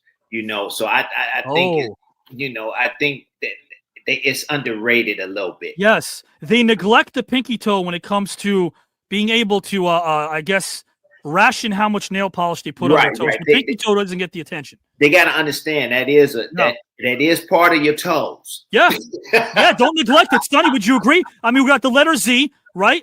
We have pinky toes, or we have salt bagels. Sonny, what's underrated? Well, I have to go with pinky toe as well, because let me tell you why. As a martial artist, we go barefoot. Yeah. when we compete, you know. And Tim, you would know more than anybody else. Without your pinky toe, you can't get the height. That little bit makes a big difference when you dunk. It makes a big difference. Pinky you know, toes. So although it is a little tiny little thing, and all those ladies, my Asian ladies that works at the nail salon knows the pinky toe is very important to get that little bit of color in there. Yes. If you don't get that color, it don't look right. Well, now, you're speaking on their behalf right now? You're speaking on their behalf. All the Okay. Asian ladies that work at the nail Oh, salon. my God. Yeah. He's representing them now. I love it. I told you he's the greatest manager of all time. Scott Yeah. Winters. All those pinky ladies that works at the Pinky nail ladies. salon, be sure to vote for me. You know what I Pinky mean? ladies. Hey, man, maybe you won their vote now because that's what we're talking about. Scott, pinky toes. We got salt bagels or the letter Z. What's more underrated and why? You know, I got to go with pinky toes. Oh, okay. It was Consensus. like straight out of the gate. It was so clear that it's the pinky toe.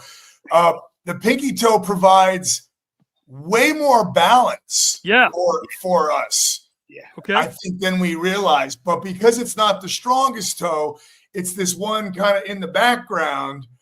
But being in the background and providing that balance on the ancillary part of the foot, it allows you stronger toes.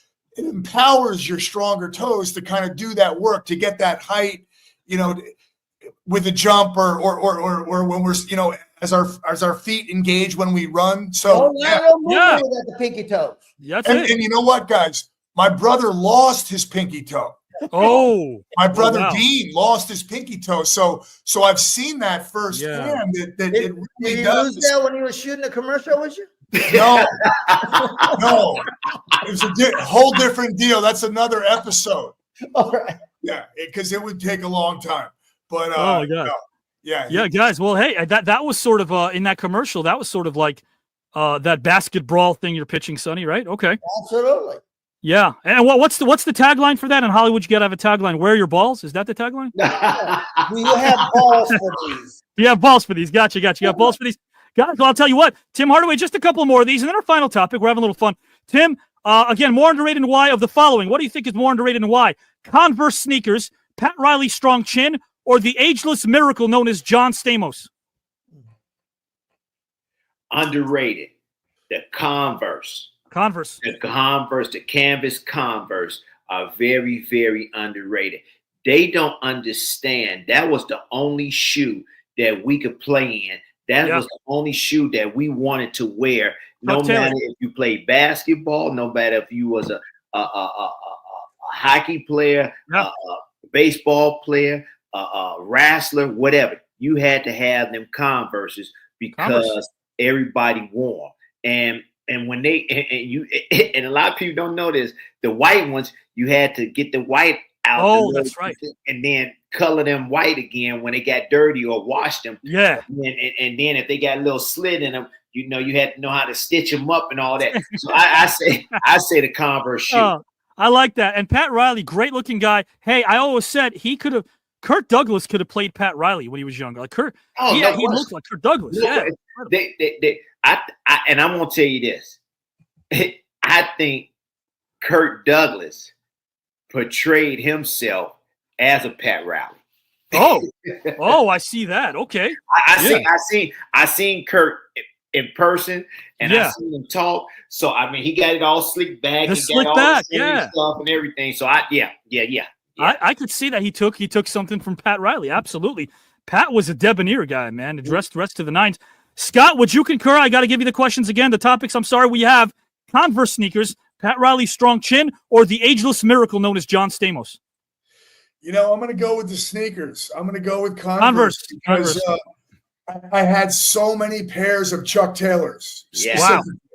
I didn't really get the leather. I never had a leather pair of Converse, but I loved my Chuck Taylors. Yeah. And I got them in different colors. And because I'm Irish, I got green. I got green Chuck Taylors, and I would not take those off. So I'm gonna go with the Converse. Is this going to be 6 for 6, Sonny? Are we going with Chuck Taylor's too? Converse sneakers?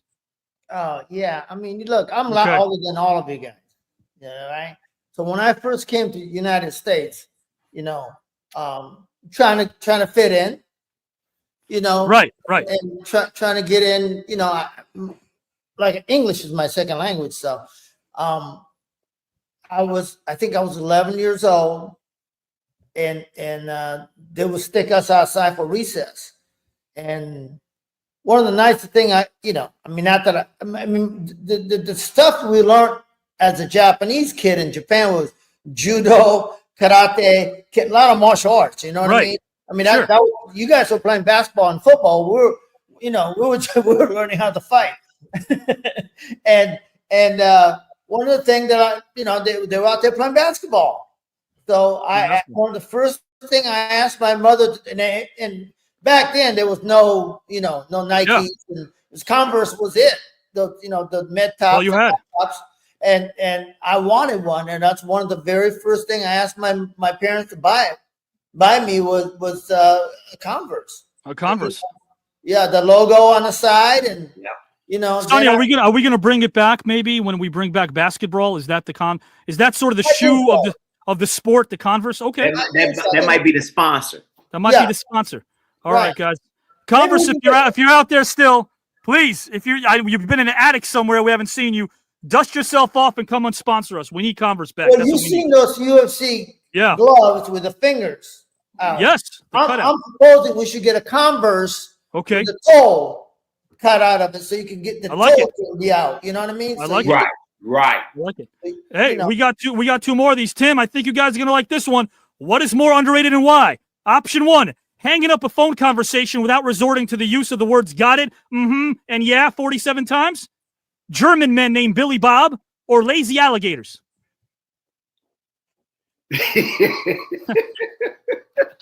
If we don't go with German men named Billy Bob, I'm not gonna say a word.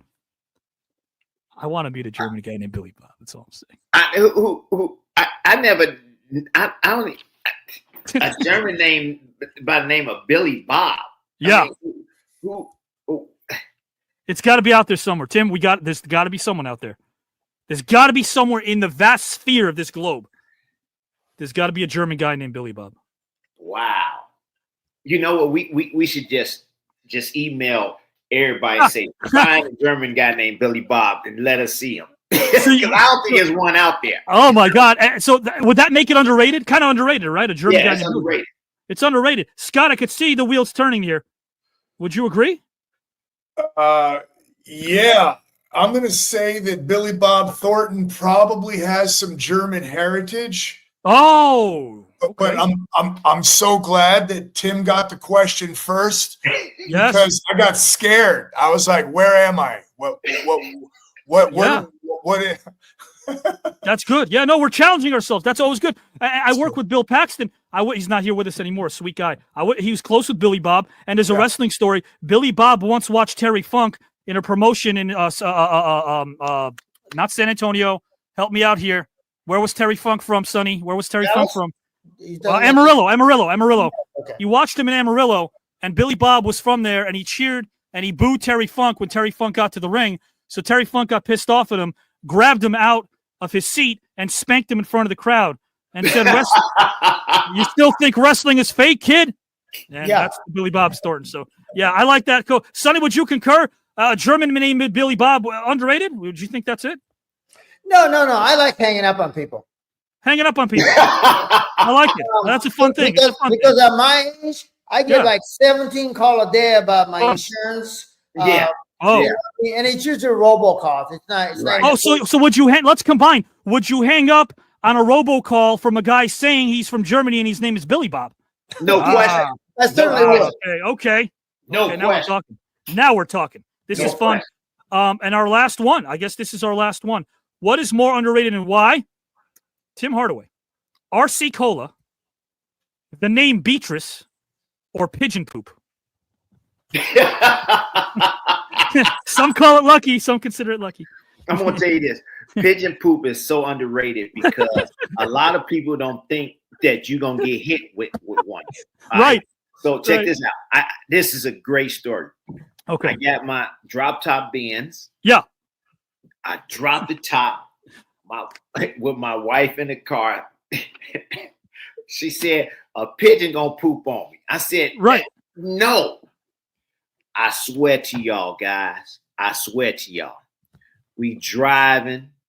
I'm about to make a right-hand turn in Chicago. A pigeon poop right on her shoulder. Oh. Oh. I did not ride with her in the car with the top down ever again. Yeah. Never again. Right. That'll do it. That'll do it. Yeah. But when people, and then you got that critic that always says, "Oh, you should have left it on because it's good luck and all that stuff." Yeah. No. She said so when you say pigeon poop, it's very underrated because it can't happen to you. Yeah. Oh wow. I've never had it happen to my body or my shoulder or any part of the human, but it did happen to my car once. It did. No. I'm talking about. I mean, some people get hit with it. Yes. Actually, this isn't even a joke, but it's one of the reasons why I broke up with one of my exes. She's like, "Leave it. It's good luck." The other reason was because she annoyed me with toothpaste. Like every time there was a little bit of toothpaste, she would ration it and try to squeeze that last bit of it out. Squeeze that last toothpaste. Get a new toothpaste. Hey, anyway. that will make you mad too. Yes, you can understand me. Guys and gals, this is what you're getting right now. You're getting stories you never would hear before from a Tim Hardaway, Scott Winters, and Sonny Onoo. And they're all honest. Hey, we're about to get out for topic number 2. No more of more underrated, although honorable mentions are as following. We have saxophones. We need them back in our music, I think. We have bullfrogs. We have the color turquoise. We have 95-year-old women owning the mosh pit at a Metallica concert. We have nostril hairs. We have VHS tapes. We have the word sassy. We have I did this elevator music without elevators and dogs named Buster. There we go. Honorable mentions for all of those as being underrated. We need more dogs named Buster. Guys, topic number 2 is upon us. We're going to rotate it out. It's going to be Sonny now who tackles this first. Let me pitch it to you, Sonny, to our audience. It's called A Lasting Legacy. A higher power is asking you to pick 2 moments from your life that you're proud of. These moments are going to appear on a projection screen like a scene in a film. There'll be a private screening. But Sonny, someone who you love dearly that has departed this life, will be watching these 2 moments of yours. They're going to be overjoyed that you chose to share those moments with them. Which 2 moments from your life would you select? And which deceased person from your life would you share these moments with and why? The floor is yours, good sir. Well, I think, it's clearly for me, my mother who brought 2, I'm the oldest. I have 2 sisters who around 1965, divorce wasn't allowed. It wasn't highly looked up on in Japan at the time. And because of the family pressure and all that, I think she decided to immigrate into the United States, where my aunt was living. And how brave she was to take, 3 young kids and immigrate to the United States. And my mother told me then, she says, look, I believe that your opportunity be so much more if you come to America. She believed in the American dream. And my mother died when she was 50, so she died fairly young. And I wish she can see not so much as my success, but my children, her grandkids, has all, because that's what she wanted. She wanted the opportunity for our family, and my children all, knock on wood, graduated from college, and they all do very well, pay taxes, and they're successful. And I remember my mother saw me on cover of a karate magazine before she passed away, and my sister told me, I wasn't there when this happened, but my sister told me how proud she was to see me on the cover of a magazine that she saw me in a grocery store.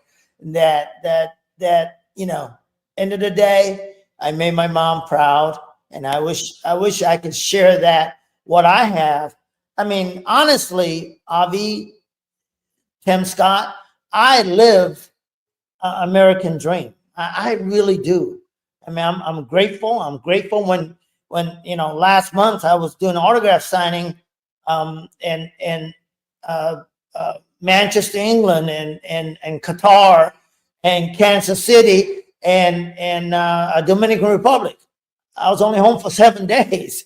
And you know, I'm always flattered when somebody goes, "Man, I used to hated you on TV," you know, and and this, or a guy will bring a kid over and goes, "This is the man who made me love wrestling and hate wrestling," you know, that kind of thing. You know, the fact that I'm absolutely flattered that they want to autograph from me and even pay money to get that, and you know, but getting back to the topic, this is the country that allowed you to do that. I am a perfect example. I'm married to a, if you would have met my wife, guys, you would not believe what my wife looks like.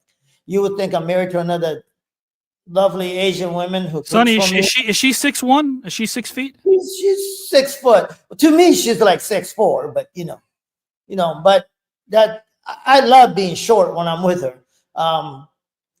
Because my eye level is right at the right place. But you know, I mean, and she was former model, and believe it or not, guys, I met her at the Lake Geneva Playboy Club when she was a student of University of Wisconsin, and if I showed you even today, she's one of the beautiful women that I know, and what impressed me more about her was she was very nice. She was one of the nicest lady, and lucky for me, you know, you can meet a lot of beautiful women because that's the first thing, you know, as a male we look for. But statuesque, and she was into fitness. So when I had my karate school, she ran the fitness part. She had aerobic class back in the days, and yoga. So we kind of fit in, and you know, I'm married for 43 years, brother. You know, I'm very fortunate and lucky, and I have 4 wonderful children. And lucky for them that she's good looking, because my kids are pretty good looking. They don't look like me. So, you know, all in all, my you know, I live American dream. I really do. That's beautiful. It is, and how much you love your mom is beautiful. Amazing. Like I still feel it's surreal that my dad's gone. Like it's I don't know how to explain it, but it's not that I talked to him, but I feel like it didn't happen. You know, he went from a Friday where they were telling him, "Hey, we can save you," because he just had a pacemaker inserted, and then that wasn't working, and his total heart failure. When that fails, liver goes, kidney, everything goes. And they said on a Friday morning, "We can save you." It went from that to, "You have 2 days to live." Yeah. And I can only imagine he was a prideful guy, didn't say anything, very big guy, but he was sitting there in that bed knowing his time was going to come. And I don't want to harp on this, but the fact that you still talk about your mom as if she's here in present tense, I can understand that. We all can understand that, Sonny. That's beautiful. Like, she's still here. I love that. I really do. Scott, my friend, I'm going to ask you the same question, then Tim, and then we're out of here. Scott, it's the same question for you, my friend. This is topic number 2. Again, guys, I'm assuming Julie's not going to jump into the broadcast, and you know what that means. Hey, Tim, this is a cool announcement for Scott, you, and Sonny. I'm going to announce it right now. Guys, they might be separated in round 3 of the tournament and face other people, but it's official. Scott, Tim, and Sonny will all move on to round number 3 of this tournament.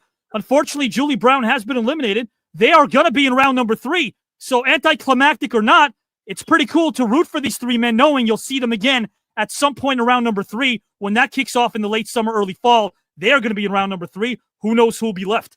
Scott, same topic for you, my good friend. Higher power is asking you to pick 2 moments from your life that you're proud of. Those moments are going to appear on a projection screen like a scene in a film. There's going to be a private screening, and someone who you love dearly that has departed this life will be watching these 2 moments of yours. They'll be overjoyed that you chose to share those moments with them. Which 2 moments would you share with them and why? And which deceased person from your life would you share these moments with and why? The floor is yours whenever you're ready to go, good sir. Thanks, Avi. July 3rd, 2009, a very dear, close, one of my best friends, tragically died on a tractor. He hit a rock, got knocked off, and he got run over. And it was super traumatizing because he was a very close friend, as I've said. And I had met him through his wife, Laura, who's an actress, and we were in the same theater company in New York City. And she brought Nick, and Nick came to a show, and I met him, and I really liked him, and we started hanging out, and I just ended up kind of persuading him to come to church, you know. And he had grown up and had, like a lot of us have, really negative experiences with the church. But he came, and something really transpired with Nick that was really special. And we just became such good friends. And that would have been like early, like maybe 1993-ish. In 1995, I did a performance art piece at my theater company in New York City. And I wanted to do something about the love of God. And not because I'm anything. It was just, I felt like I had such a great secret that I wanted to give away. And I wanted to give like an artistic expression of just the goodness of God, like in a multimedia, you know, in front of a secular audience, you know, just, and so I wrote this performance art piece where I got to play all these characters, but I also got to blow off so much creative steam and talk about what I hated about the world, you know, what was, you know, the Oklahoma City bombing had happened, you know, like pharmaceuticals were over, they were becoming like this new thing, and the genocide in Rwanda had happened. And I felt so powerless when I saw there was a Time magazine that said something like, you know, Satan has come to Rwanda. And I just felt so powerless. Anyway, so fast forwarding, you know, Nick and I, we're, you know, we have such a close friendship, and, you know, really we talk just a lot about life and God and philosophy. He was a brainiac. To this day, one of the smartest people I've ever known. I mean, he wanted to capsize Facebook. That's what he wanted to do, like literally 20 years, and he would have been the guy to do it. Anyway, fast forwarding, in 2016, after Nick's death, which was really, really tragic, I end up getting a script about the genocide in Rwanda, a movie script. And it was first timers. It was some guys out of Nashville. And I read it, and I loved the heart behind it. It was a true story about a family who actually escaped the genocide. And so I ended up doing it. And the movie, you know, Hollywood slams, my industry slams faith projects. And rightly so, because sometimes they can just be so cheesy, you know. But we got good reviews in Hollywood. The movie's called Beautifully Broken. It's on Amazon Prime. I was one of the leads. We got good reviews, and man, that would have been amazing to have Nick at the premiere of that, because we talked just passionately about, you know, changing the world. We both wanted to do these things, just knowing that, you know, God is real and he's personable and benevolent, you know. So anyway, that was one thing. I know Nick would be so proud of me, because in the performance art piece that I did at my theater company, Nick was there. And I talked about Rwanda. So that gives a little context. In that performance art piece, back in 1995, I brought up the genocide in Rwanda. And then going forward, like, man, 20 years later, I'm in a movie about the genocide in Rwanda. And then they honored me in Rwanda when I was there at the Museum of the Genocide, because they all knew the movie. Anyway, the other proud moment that I would have with Nick with me watching on a screen is, the next thing I know is I bring a team over to Rwanda through our nonprofit, which is called Merciful. It's merciful.org. And we bring 12 people over, and we have duffel bags filled with prosthetic limbs that we're going to give to amputees. We had been trained how to attach prosthetic limbs to amputees. And next thing I know, I'm on a stage and I'm literally like, I'm getting to share the gospel with 8,000 Rwandans. And I just was like, I was on my face, like just so grateful and honored to be serving my brothers and sisters in this country. Because like I had mentioned earlier, we wanted to bring leaders together. You know, it wasn't about us coming in and doing something great. It was more about like, how can we serve? How can we serve our brothers and sisters in Rwanda who've had this double portion of like shame and adversity because of what happened? And so we've been back to Rwanda. It's one of my favorite places to go. And I just know that Nick would be so proud going all the way back to 1995, where he saw this performance art piece. He saw my heart for it. And then, you know, boom, I'm in a movie about it. And then I actually get to go and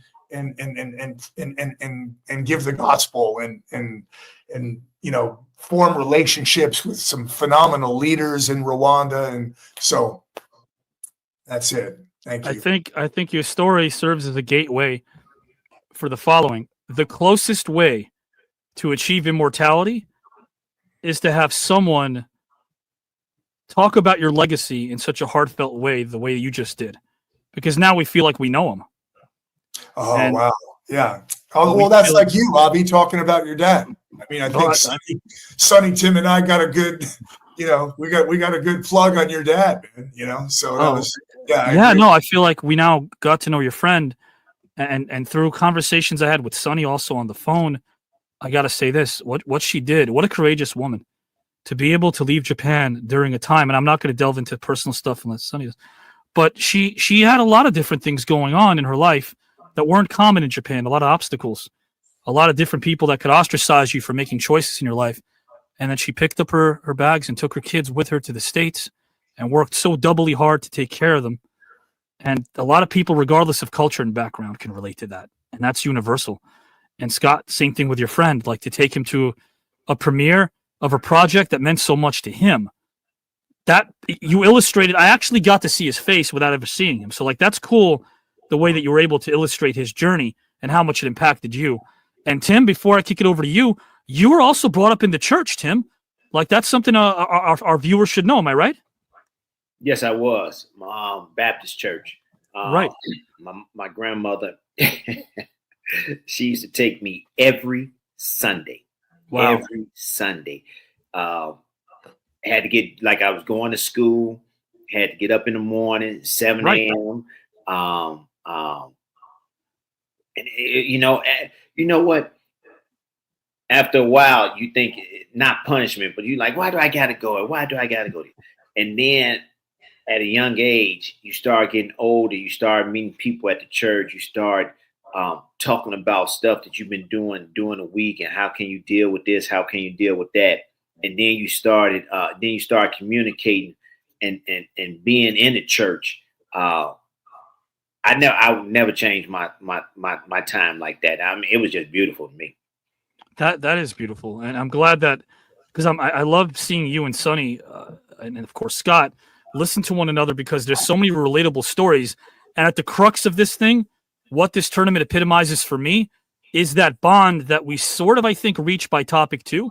I think by our second topic, the fame, the name, the acclaim, and the game. I like rhyming. Sorry, all that's behind us. And what we really relate to is the person and the journey. And I want to ask you guys a quick question before I kick it over to Tim. Again, I know it sounds sappy, but we need more of that in this world. Do you feel like we've lived up to the moniker of strangers leave as friends? Like, do you guys feel that way about each other after this? No question. I do. Okay. I do. Yeah, you know, 100%. Now, Sonny, is that all dependent on whether Tim signs off on that idea you had about basketball? Battle brawl. I'm sorry. Although basketball is not a bad second choice. Right. You're right about that. Basketball. Yeah, or how about combined martial arts and martial ball? No? Yeah. Well, Martial full contact b-ball. There you go. I like it. You know what I mean? Guys, right now, Tim Hardaway is going to finish off this last topic, and then we're going to go. I got a 60-second tribute for each of these gentlemen to sign off. But Mr. Tim Hardaway, the same question for you, good friend. A higher power is asking you to pick 2 moments from your life that you're proud of. Those moments appear on a projection screen like a scene in a movie. It'll be a private screening with someone who you love dearly that's departed this life. They'll be watching those 2 moments of yours, and they'll be overjoyed that you chose to share those moments with them. Which 2 moments from your life would you select and why? And which deceased person from your life would you share these moments with and why? The floor is yours whenever you're ready to go, good sir. So this was a beautiful question, and I knew right away when I read this question. I knew exactly who I wanted to talk about and why I wanted to talk about them. My grandmother. I wore her initials on my gym shoe for my career. The reason why I wore her initials on my shoe and had them done when they made my shoe, Nike made my shoe, is because I dedicated my career to her. Everything that she has done helped me to become the man I am today. At a young age, she always told me to believe, to always be confident about myself, always make sure that if I didn't want to do nothing, don't be peer pressured into doing anything. And she always instilled that in my head. And she made me understand that when my parents got a divorce when I was in 6th grade, it was different people come to me and telling me, hey, you know, you got to become that young, you got to become that man now. You know, I had a younger brother that's 7 years younger than I. You got to become that young man now. You got to become that man now. You got to take care of mom and your brother. And my grandmother always asked me. She said, "You all right? You all right?" And I told her, if I told her no, she said, "Why?" And she always took time to talk to me. And she always told me, she said, you know, it's gonna be tough spots in your life, but you got to be strong enough to go forward, but understand how to deal with them. And she passed away after my first year in the NBA. We went on a trip. My mom, she used to live with us too. My mom, my wife now, that was my girl, and my brother. And we went to Disney World and had some fun and all this and all that. We came back and she was gone. And I always thought about what she, you know, instilled in me, the confidence. She's always quoting Dr. Martin Luther King about something. Every time I think about her, I see her face because she loved Johnny Carson. If she missed Johnny Carson monologue, it was a bad night for her, or a bad evening for her. But man, if it's two things, and I just want to see her face, it'll be my son following in my footsteps like I did my dad, and getting drafted into the NBA, playing the game of basketball that he loved, watching him go to University of Michigan, watching him go to the Final Four and lose in the championship round, then going to getting drafted into the NBA and make it in the NBA now, and doing what he's doing and playing the way that she taught me how to think and be. I could just see her face just smiling right now. And that just brought a joy to me when I saw my grandmother's face and you know, her laughing and her having fun. and me, I could always tell a joke or two and just make a laugh. And another aspect, me making the Hall of Fame, her being there, watching me talk about her, because I did talk about her in my speech, and telling her thank you, because without this and without her, it'd be impossible. And but yeah, those are the two things I wish that I could be right there, sitting there, or watching my grandmother's face. And we call her mother. And it brings, a tear to my eye, because I'm thinking about going to church and her holding my hand and her making me come inside there. If she didn't do that, I wouldn't know anything about church. I wouldn't know anything about God. I wouldn't know anything about believing in God and believing in the spirit of God. So I always thank her. I thank every night before I go to bed. I thank every morning when I wake up, because she's always been a big part of my life. And that's why I wore MEE on my shoe, because I dedicated my career to her, because I always wanted to appreciate her. And that's how I appreciate her. And I those are two things that I would want to share with her if she was here. I know that she have a smile on her face today, right now. I know she's smiling now. I also know that she's got good company, because there's no doubt in my mind, and I could be called whatever for thinking this, but there's no doubt in my mind that she's smiling with Sonny's mom and Scott's friend and my dad. Of course. You know what? I bet you as we doing this right now, they said, look at our boys. Yes. And they might be critiquing us a little bit. My pop might be going, I told you to shave that beard, Avi. Right. Critiquing us a little bit. We'll feel something somewhere, sometime. That know, the spirit, and I really do believe that. Know the spirit that me too, yeah. That they seeing us, and they still protecting us, no question. What was her name, Tim? Her first name? Minnie, MINNIE Eubanks, EUBANKS. Minnie Eubanks. I'm glad you told me that.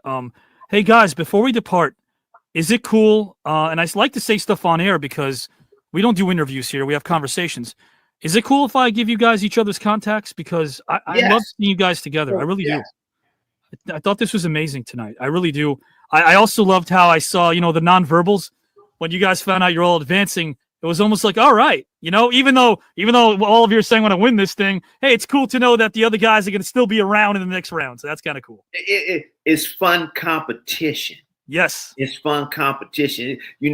After you beat somebody's butt, for 45 minutes, 48 minutes, if you're in a ring and fighting for 40, whatever, that's totally different. You don't want to shake their hand. You don't want to do nothing. I see you in the back after I take a shower. I got to cool down and all this stuff. This is totally different. This is totally different.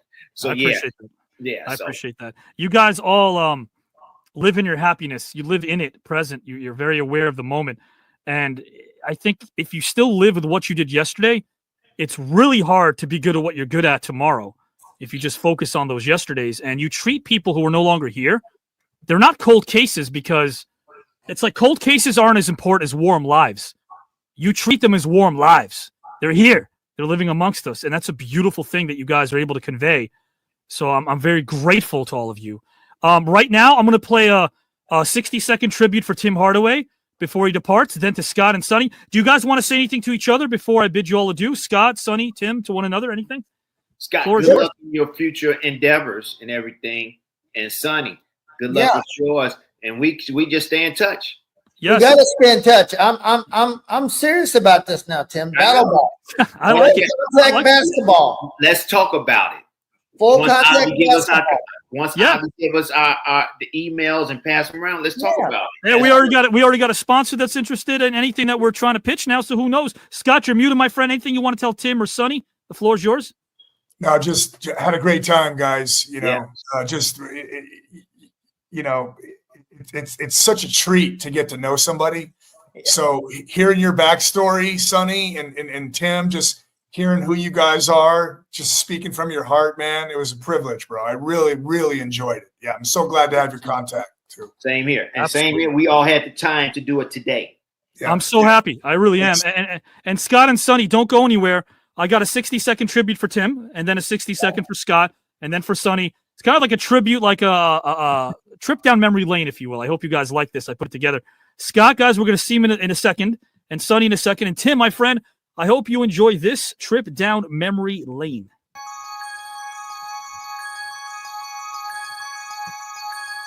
Yes, he is.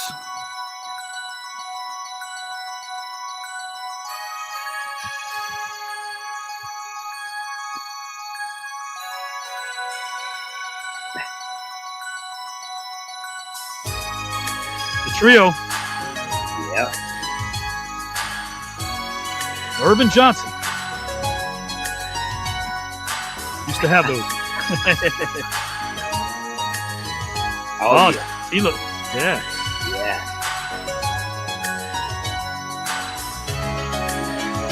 Man, oh man. You get goosebumps. Yes, they're Hall of Famer, guys. Yeah. Zoe.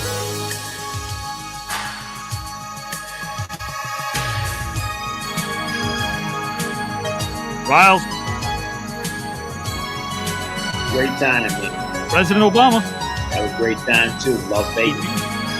Oh, Carver. Wow. High school. Yeah. Love it. Gold medalist. Wow. City championship there. Yes, sir. That's my mom. Family, what it's all about. Yeah. And family, too. Yes, sir.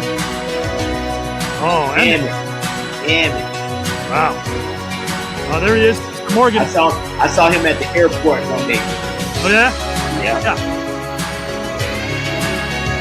Tim Jr. Yeah. Beautiful. That's beautiful.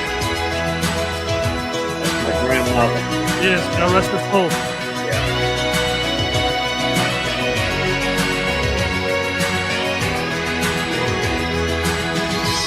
Yeah. 89 draft. Yeah.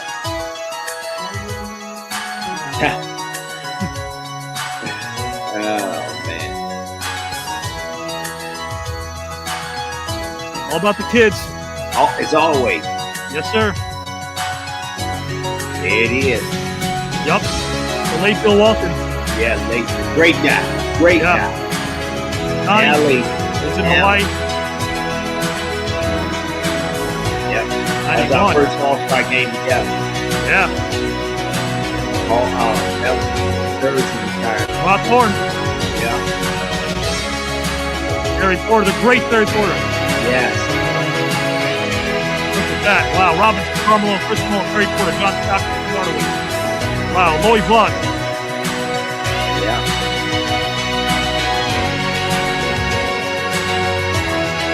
There's New Jersey. Great.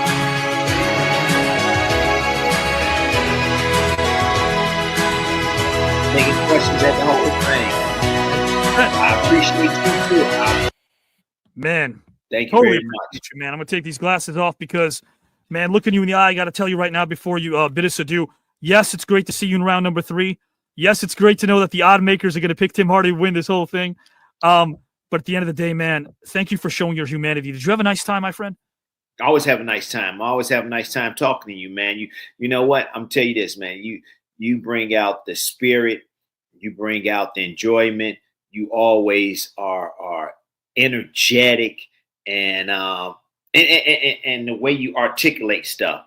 I love it. I love it. And you know, we all thank you. I don't know. I know you we all say that, but we really do thank you because, like I said before, this is a great. It's not a podcast. This is a show. To me, it's a show.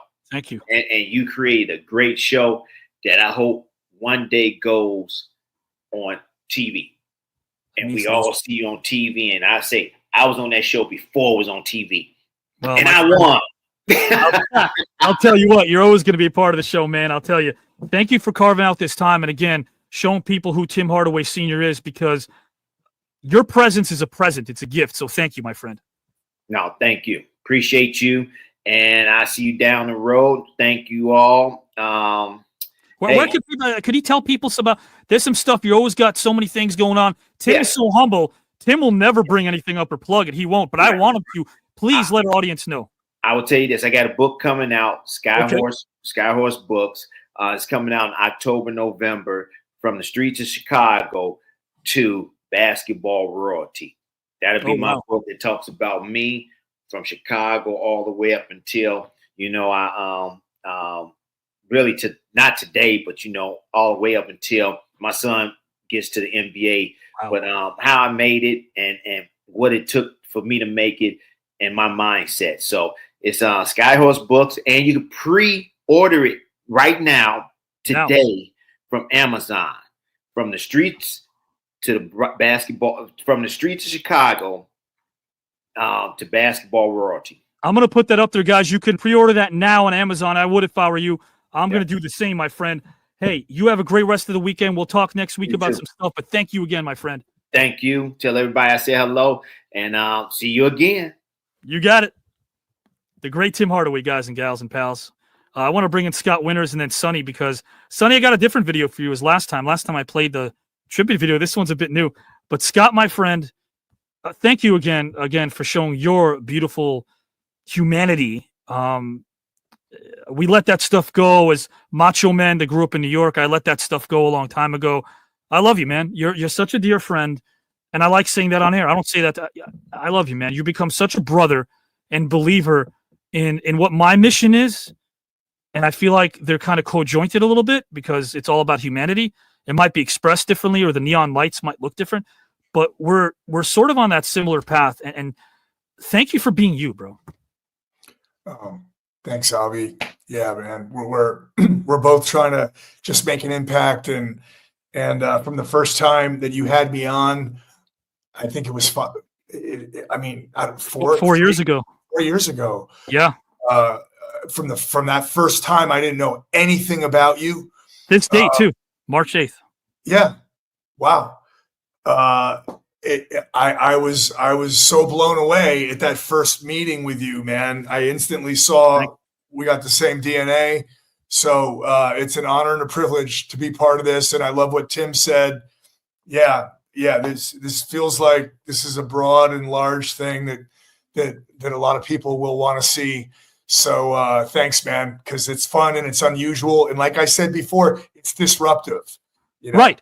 It's disruptive. And I love that word, because you need disruption in order to advance. Steve Jobs was so disruptive with Apple. Yes, he was. He just disrupted the market, Thank you, man. We love that, and that's the essence of this show. So it means the world to me, and I carry that with me, brother. And I hope you enjoy this tribute video from me to you. Thanks, bro. Yes, he is, guys. To know him is to appreciate him. Little Rod Serling memory lane. I'd love to hear him speak.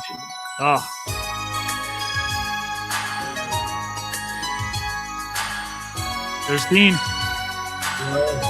Brad. Fontana. Yeah. Iron Mike. Iron Mike. Oh my God. Portia. Yeah.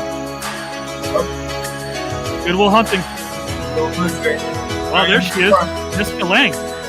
Wow. That's my daughter, Faye. What it's all about. Oz, season 3. Mr. Affleck, Mr. Damon. Great shot. So scary.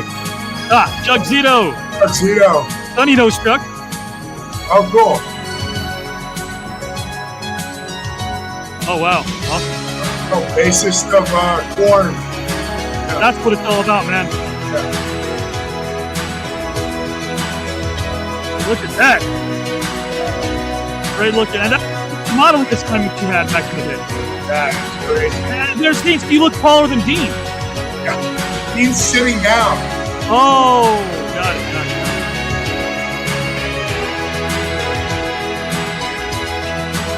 Wow. Amazing. I want to talk about Merciful for a few minutes. I have to. Guys, and those listening who aren't just fans or viewers who watch the show differently. Scott, first off, there are going to be more missions coming up, I'm assuming, correct? Yeah. Right now, we've just been trying to raise money for victims of the fires in the Altadena fire, a very different demographic than the Palisades. So we've been trying to adopt families. We're buying a family a car right now. Our website, it's merciful.org. But we are going to Rwanda. We're going to a huge refugee camp this year on the border of Rwanda and Tanzania. There's Pakistanis and Afghanis and Congolese and Rwandans and Tanzanians there. And we're going to just do what we do. We host these huge open air festivals. We unite a lot of leaders, and yeah, we just kind of do whatever's needed, Avi. And we also created an event called Hope and Burgers. Yes. It's for high school students, anxiety, depression, suicidal ideations. That's really spiked. And so we like to, we created this event with In-N-Out Burger where we just, have high school students encounter the love of God in a non-religious way, in a non-religious atmosphere in a high school. And so we're doing more of those. And yeah. That's so cool. I want our viewers to know too. And Guy, I'll put all this up here so everyone could see as well. There are ways our viewers can help out as well, right, Scott? If they want to maybe somehow donate to anything that could, again, help people who are those less fortunate, people that you shine a light on, they could do that also. Yeah, they totally can, Avi. And we're very connectable and relatable. And, we want people to know that where their donations are going. It's not an admin thing. Right. And yeah, if people wanted to give, for the fire families or for folks in Africa, they totally can at our website, merciful.org. There's you can send a check, or there's a PayPal button, or there's just different ways to do it. But we really love becoming friends too with people who want to partner with us and even engage with us. We want, if somebody wants to come to Africa, let's have a conversation. I love that. I love that. Yeah. Guys and gals and pals, again, watch this. This is from Merciful.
Ability to comprehend, but we thank you so much for considering. Bye-bye. Wow. That's incredible, man. My friend John Goodman watched his house burn down when he was in New Orleans.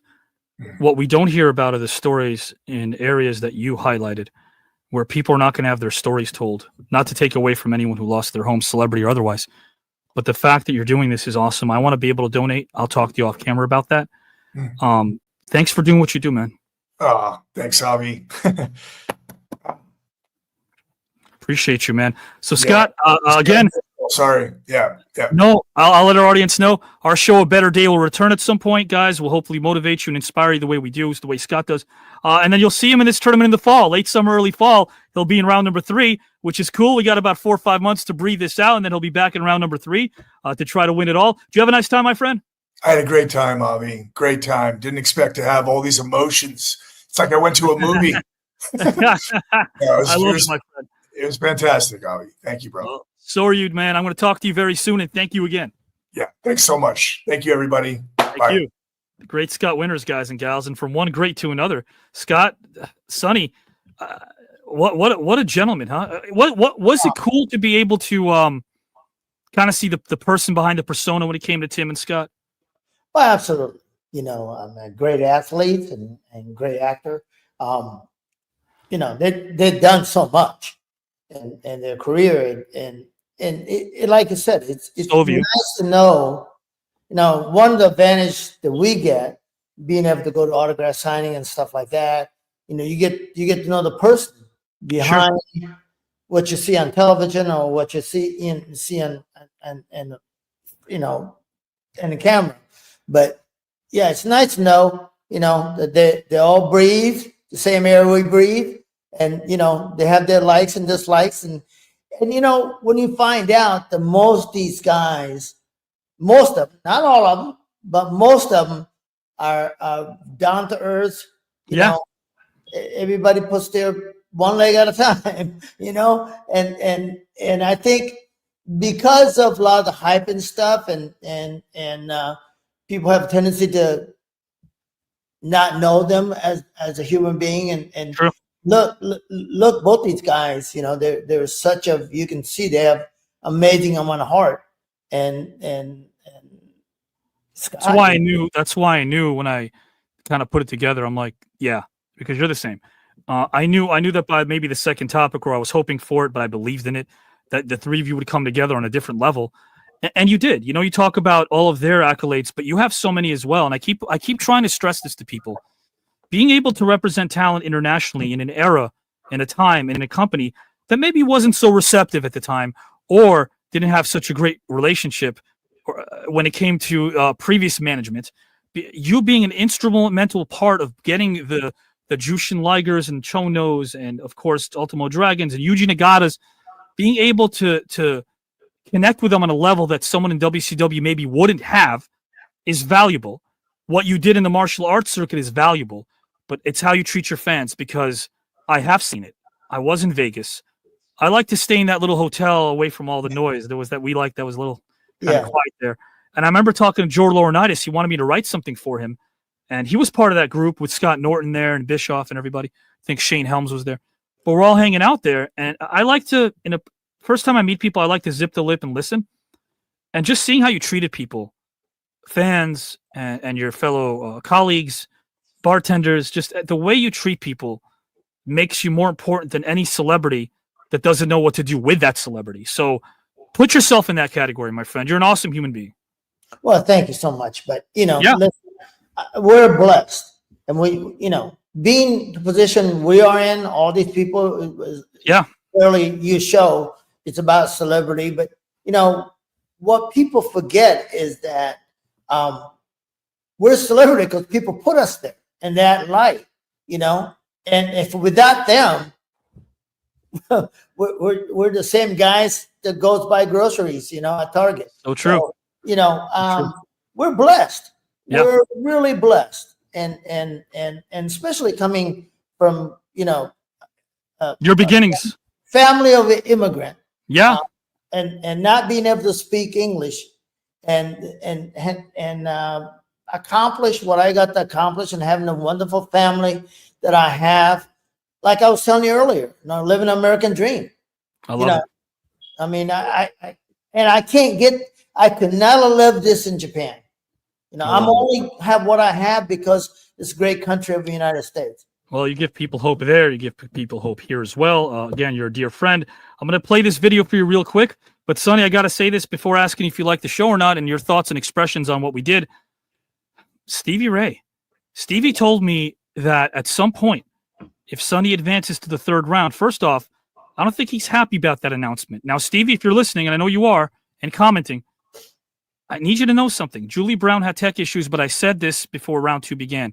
If there are tech issues, there's tech tests prior. We wish them the best. It's not their fault. Tech happens. But the tournament has to go on. We can't have ties. So Julie's been eliminated. Sonny has advanced, much maybe to your chagrin. But Stevie, your second round matchup hasn't happened just yet. Sonny's coasting now and kicking back, waiting for round 2 all the way in the fall. And that's where he's going to be comfortably sitting right now, waiting to see what you can do. Sonny, does Stevie have it in him to go to the third round with you? Well, Stevie definitely have a capability. Yeah. He might have to get some lessons from his brother, who's always on, NXT. I mean, Stevie chose not to participate, but he's very well read. Stevie Ray is, and one of the smartest people we know, right? A genius. I call him a scholar. But are you saying that he also might need some advice from a third rounder like yourself? You're a third rounder. He's a second rounder. Yeah, okay. Absolutely. Stevie, well read as he is, and intelligent he is, but I think he have very strong, narrow band of opinion. Gotcha. I mean, he need to travel more. He need to go to Southeast Asia. Southeast Asia. That's it. Yeah, and he definitely need to go to Eastern Europe. And Eastern Europe as well. Yeah. Well, hey, guys and gals and pals, Stevie's number hasn't been called yet in round 2. It will be because this thing ends in late May. Round 2 is. My friend, this is a video that I put together from me to you. I tweaked it a little bit. It's not the same as the last one. So guys and gals and pals, I hope you enjoy. A tribute to Sonny Onoo, guys.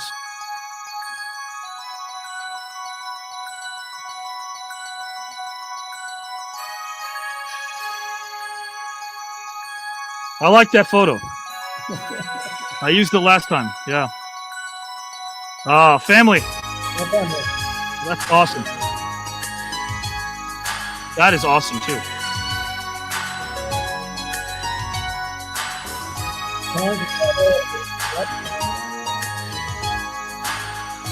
Yeah, guys, he did innovate it. It's true. Wow.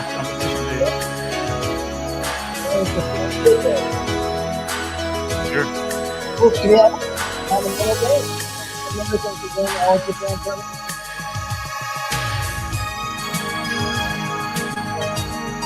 Nitro Girl, I think. Yes. Higher. One of the advantages I have is privilege. My daughter's wedding.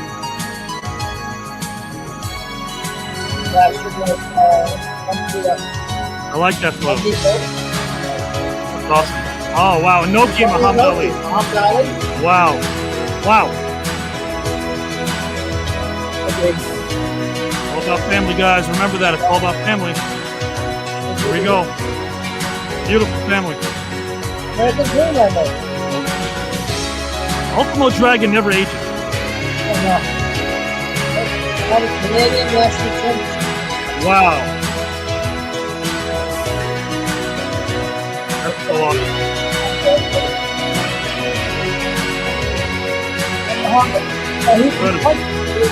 Diving in back of my head in North Korea. Right. There it is, right there. Remember that story, yeah. Awesome. One of these days, guys, we're going to talk to Sonny just about that trip and anything else he's experienced. He's got great stories. Still fighting after all these years. And then you come back and win another tournament about 6-7 years ago. Incredible. Look at that. Amazing. That's black hair.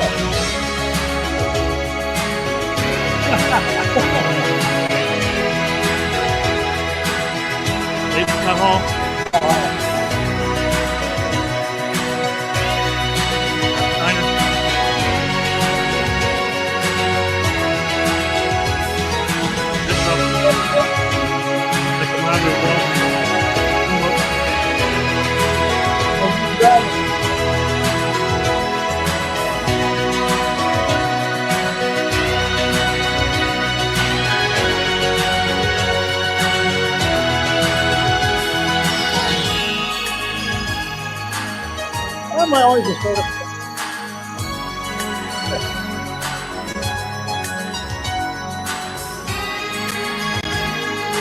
All about the fans. Great video, ignore it. Don't worry. Don't worry. If there's any trash talk, maybe we'll take care of that on Tokyo Heat one day on Tuesday show. But man, next time when you talk to Stevie Ray, ask him about Tokyo Inn. Tokyo Inn. Okay. Yes. I will do that. My friend, have a great rest of the evening. Thank you, sir. I appreciate it. You too. I'm honored to be on your show. Likewise. Thanks, man. The great Sonny Onoo, guys. Isn't he an amazing human being? And to know him again in person, just to see how he interacts with people, and he's become a fast friend. I love his sense of humor. I love his mind. I love his humility. I love how he can adapt to any situation. And I like that he makes people better in a room. That's something I saw as well. And Stevie has that. Stevie also, very intelligent guy that can talk about anything. But to see Sonny being able to make people better around him, regardless of their walk of life, he connects with people so well because he's authentic. In an industry that I'm a part of that's full of you-know-what, crap, it's so refreshing to see a guy like him who isn't full of crap. He's so authentic. So, guys, right now, you don't have to vote, but I still turn over to you. I believe Howard's in the back. Kelly, you guys are going to have your conversation about what you just watched. Next week's match, stick around for the outro because you're going to see another incredible matchup next Saturday night. And the only way to catch who's going to be facing who is to watch the outro. So thank you guys and gals for listening to a philosophical conversation that includes you because you are the engine that makes this thing go. Damas y caballeros, my God, this is Howard Gojalo coming to you live, my friends. What we just witnessed was something, again, I say it all the time, simply put, beautiful.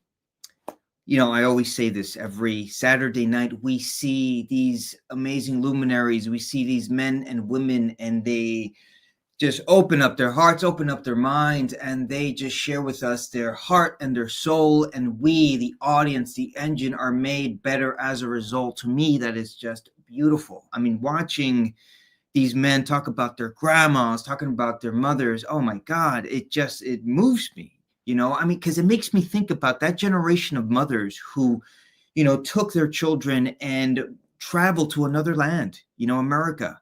I have a lot of those women in my family, and just think about the unknown that they had to deal with. The fact that they had no idea where or how they were going to end up. Sure, there might have been an apartment, something that they were going to, you know, get to. But I mean, you know, there was language barriers. You know, my family also dealt with that. And listening to Sonny talk about that and his experience of that, again, that is why we do what we do. I never met Sonny. I know him from his work, but him sharing that was just amazing and beautiful. And then you got Tim Hardaway talking about his grandma. You know, I had an abuela who I loved very much. And, you know, I have this happy place I always go to when I watch wrestling. It was watching wrestling with her and what she instilled in me also at a young age, right? A very church-going, God-fearing woman. And just like Tim sharing about his grandma and how, you know, she also kind of taught him, you know, or planted the seeds of spirituality and planted these seeds that allowed him to be the man that he is. Again, I never met Tim myself. I admire his amazing career, but I could share that with him and I could identify that with him. And I have that experience too with a very beautiful abuela. And Scott Winter sharing about his friend and how they formed this amazing bond early on. I had an amazing late cousin. His name was Jose. And when Scott was talking about his friend, it made me think about Jose as well and how he talked he would talk about philosophy and religion and well, faith and spirituality. And I also had that and shared that with my cousin Jose. We had these amazing late night conversations about what our futures, our lives are going to be. And hearing Scott talk about that made me think about my cousin as well. And again, never met Scott, but I'm able to connect with him on that level, right? Yes, he has these amazing accolades. Yes, he's an amazing storyteller. But when he shares those very specific, intimate, beautiful memories of a friend that I now know through him, makes me think about, my experience as well with my cousin. And I'm sure you, the engine, who are watching this, and also perhaps going through your own memories of perhaps friends and grandmas and perhaps immigrant experiences that your families and friends went through. And again, that is what makes what we do every Saturday night so special. What this show represents, guys, I think of it this way. You go through your week, right? Monday through Friday, perhaps, you go through to a job, perhaps you have loved ones in your life, wife, husband, kids, children, but in the midst of that, as you're going through that routine, there might be other things that you're going through, right? Whatever they might be, some pain, some memories, some difficulties, right? And perhaps because you have to be present to those people, you kind of put that in the backside, right? And then when you come here and watch these amazing luminaries share what they do, those things that perhaps you compartmentalize or probably put aside probably come to the surface. And perhaps maybe for that moment, you're able to kind of think about it yourself, and maybe you get a relief. The point I'm making here, guys, is that for me, what this show represents is it's a form of healing. It's a form of embracing our humanity, our flawed humanity. It's about embracing our commonalities. It's about speaking the language of the heart, which to me is so much a part why we're here, and sharing what that language is, and sharing our hearts and our aspirations and our dreams. That to me is what we do every Saturday night. And the show to me, and what Avi does every Saturday night, God bless you, brother. These topics were amazing tonight. The service that you provide every Saturday night is just, like these celebrities said, and the work that I know you put in is always a beautiful thing to, and such a, it's such an example, for all those who are part of TKN, for what you do. So yes, these topics are, they're the jazz, they're the catalyst for these amazing conversations, right? And it's this beautiful camaraderie that happens between Avi and the competitors with themselves.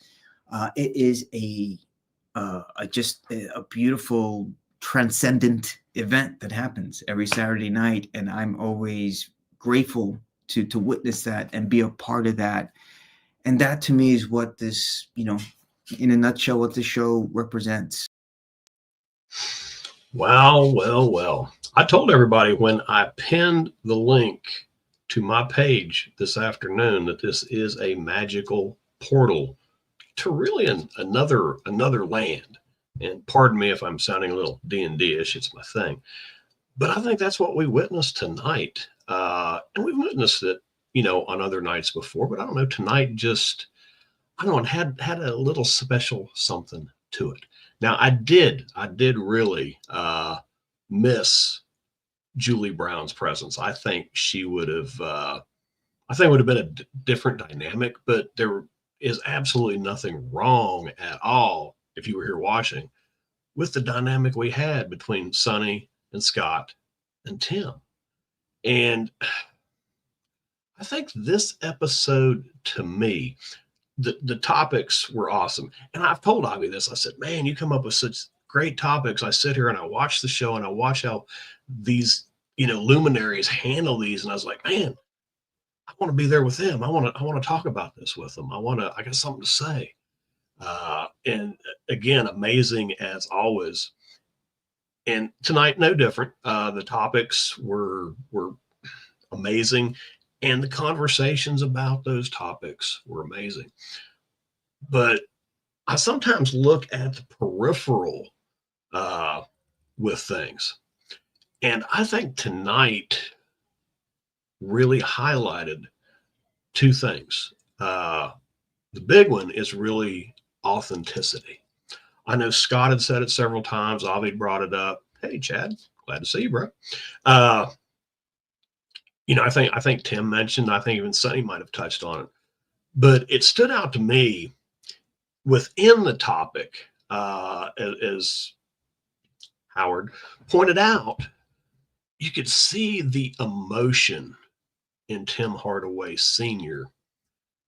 on that last topic when he was talking about his grandmother, when he mentioned her. Minnie Eubanks. That's a good name. But the way his eyes lit up, the smile that tugged at the corner of his mouth when he was actually talking about her, you could see how much that relationship meant to him, and the fact that, you know, he wanted her to see his son following his footsteps into the NBA, and he wanted her to see him getting inducted into the Hall of Fame. Two huge, huge moments for him that he wanted to share with someone he considered that made him the man he is. That, you know, that hit me here. I had a great relationship with my grandmother. She unfortunately passed when I was a little kid, so I've just got, you know, some faded memories, but they're still there, and they can still be poignant. The other two things I noticed that really didn't have anything to do with the great conversation, the camaraderie we had, was with Scott Winters when Avi played his I guess pre-tape, for lack of a better word, his call to arms for the fire victims in his organization. And it escapes me at the moment, I apologize. But that organization that he is put together to help adopt these families, his depth of emotion when he was describing that, Merciful was the name of it, merciful.org. Go there. His depth of emotion, but then it got to the very end of it. And Scott, we all know, is a great storyteller. He's a fine actor. He's been in many things. He's brought many characters to life. But you can tell, even with that, at the very end, him helping those people is driving him.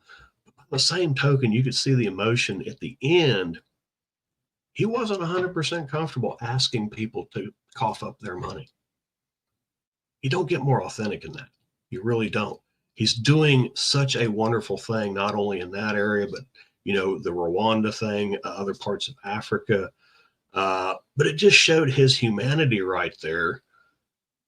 In just a couple seconds, just that little bit of emotion. You know, he's asking for them. And it showed, it just showed how human he was. And Sonny Onoo, where do you find a more humble guy than that? I mean, he takes no real credit himself for where he was at in life. He says, I'm living the American dream, and you can tell he means it. But then he's like, continually, I am blessed. I am blessed. He told Avi, we're blessed. Avi knows that. He tells us that all the time. But he says, I'm just a regular guy. Everybody put me up in this celebrity status. He was a guy that got to do what he loved, got to make a good life and create a great family through that. But I bet if I bumped into him on the street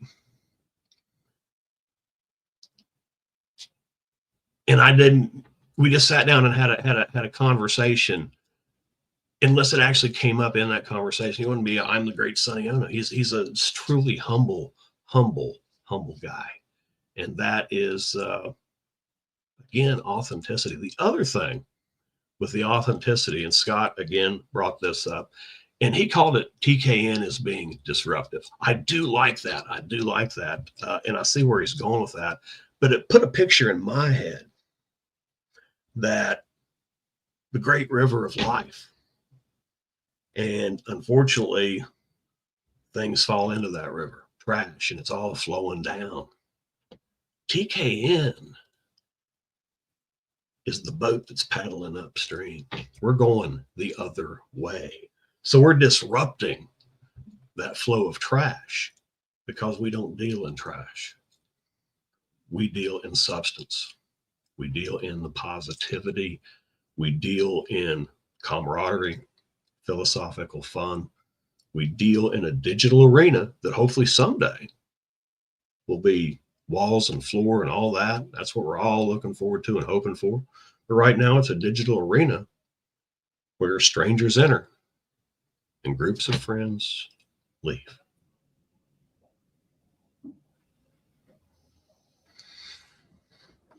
Howard. Kelly.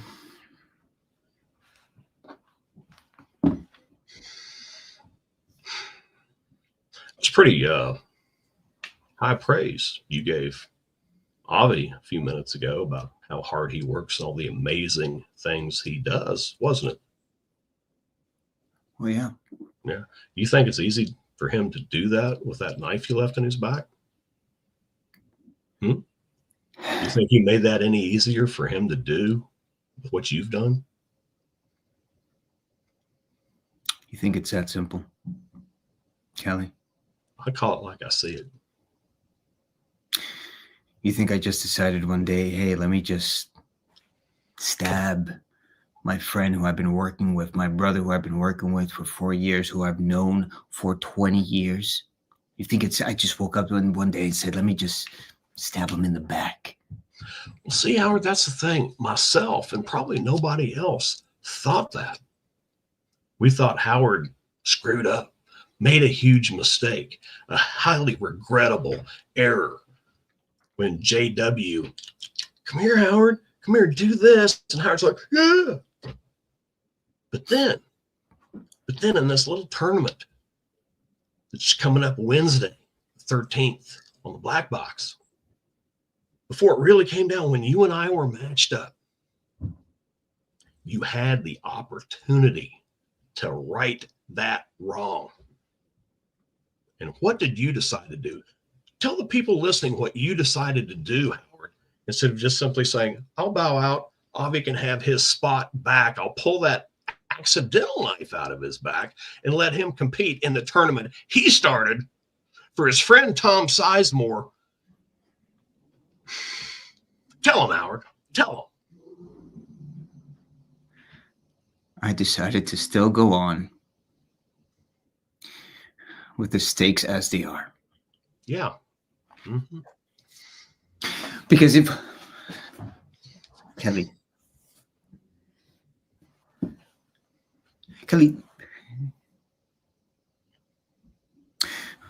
what is the spirit? What is the essence to you of this competition? The whole competition? Is that what you're asking? Yeah. We both just went over that. And what we're doing certainly doesn't epitomize us or epitomize that. Because at one time, you and I considered us friends. But then through your actions, inactions, and hollow words, you've proven to me you're not anybody I want to be friends with. Because there's only one person you put yourself out for, and you see him every time you look in the mirror. And I don't know how you can actually do that in sleep. That's so myopic, Kelly. Do you think it's just that easy to just look at that person in the mirror and say, hey, you know what? I'm just going to give up on your dreams. I'm not going to pursue them. I'm not going to try and realize your potential. I'm just going to, you know what, take my ball and go home. Because that is what I would have done if I made the choice that everyone wanted me to make. I asked you a question and you didn't answer, Kelly. The spirit of this whole tournament is competition. No. It's about transcendence. It's about going past the limitations of what you think you can do. If I decide to just take my ball and go home,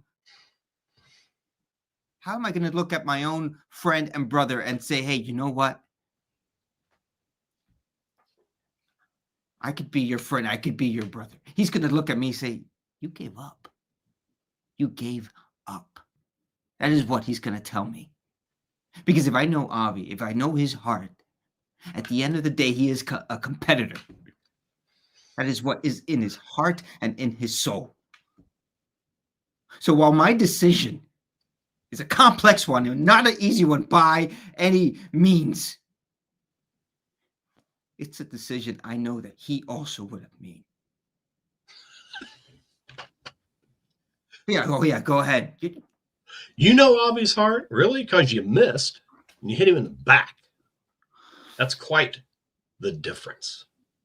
Because one, you are the sole person that put him in the position to where he may not even be able to compete in the tournament that he created. That did not have to happen. And again, I hate repeating myself, Howard, but you seem too thick in the skull to get it. You had the opportunity to make it right. And it wouldn't have put you out of the tournament. It would have simply had you give up one prize to put your so-called brother right back in the thick of it and let him stand on his own 2 feet without his fate riding on your less than adequate coattails. It's as simple as that for everybody to look on. You want to use It's not. you It's want not to that simple, psychological not bullshit that simple, around okay? with And all part of that this is crap and revisionist. try to confuse All right? people. Howard Collado. Well, I appreciate your sentiments and I appreciate your passion. He says lots of brothers. Let me say something and let me rearrange that word, lots. LOTS. How about we put the S in front of T and call it lost? Lost brothers. We got some lost brothers here. We had some lost would-be brothers there. Right? Some people's moods were spoiled because of some holidays gone awry. Some people tried to burn this place down and paint it red.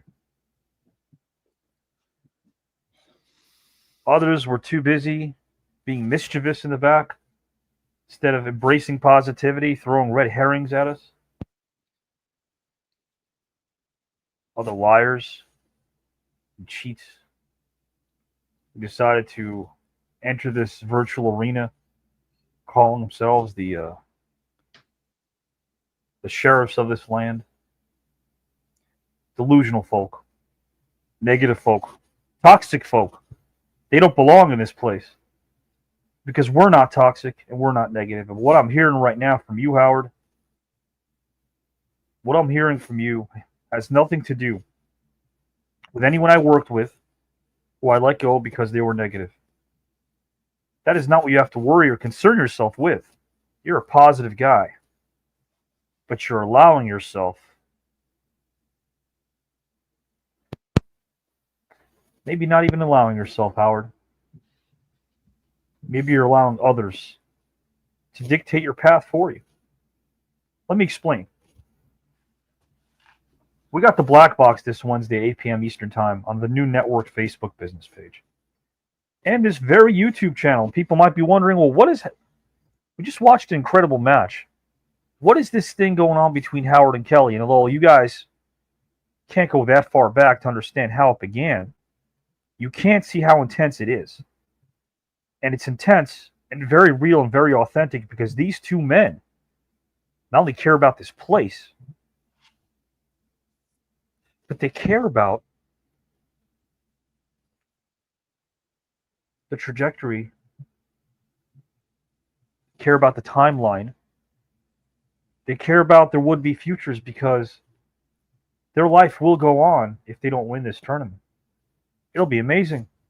It'll be positive. There'll be moments spent with family, friends. But you see, if one of them doesn't win this tournament, they're going to constantly play the what-if game that we all play so often, including yours truly. I know that we're seeing a lot of camaraderie and we'll continue to see it, I promise you, throughout this tournament. But at some point, when we get deeper and deeper into that, or closer to that 6th round, the only thing that'll hold you back are personal regrets, Howard. The only thing holding you back is how you feel about yourself when you wake up and go to sleep. The only thing holding you back is that you try to fix problems instead of trying to fix your thinking. If you fix your thinking, problems fix themselves. You're not too weak to achieve your own success, but you suck the blood out of your own life. When you're grateful, Howard, when you're truly grateful, there is no fear. It disappears. But you know what appears? Abundance appears. So if you change the way you look at things, the things you look at will change. These sentiments have nothing to do with a tournament, with 15 grand, with a trip to Greece. This tournament has everything to do with loving thyself and being able to look at your opponent right in the eye and say, it was an honor. Win, lose, or draw. And this Wednesday night, Howard, there will be a win and there will be a loss, but there will not be a draw. Which is why I implore you to look Kelly in the eye, whether he wins or loses this very long-awaited match between the two of you, and tell him it was an honor. It was an honor to go to war with him. And it was even an honor to feel very, very vulnerable in his presence. Because it was a learning lesson, Howard, and that's what this tournament is all about. One big learning lesson. We learn from one another, and that's how we grow. That's what I want you to show. I hope you know. Wednesday night, I want to hear the words, I respect you. And I was honored to face you. Come win or loss, Howard Collado. Can you do that?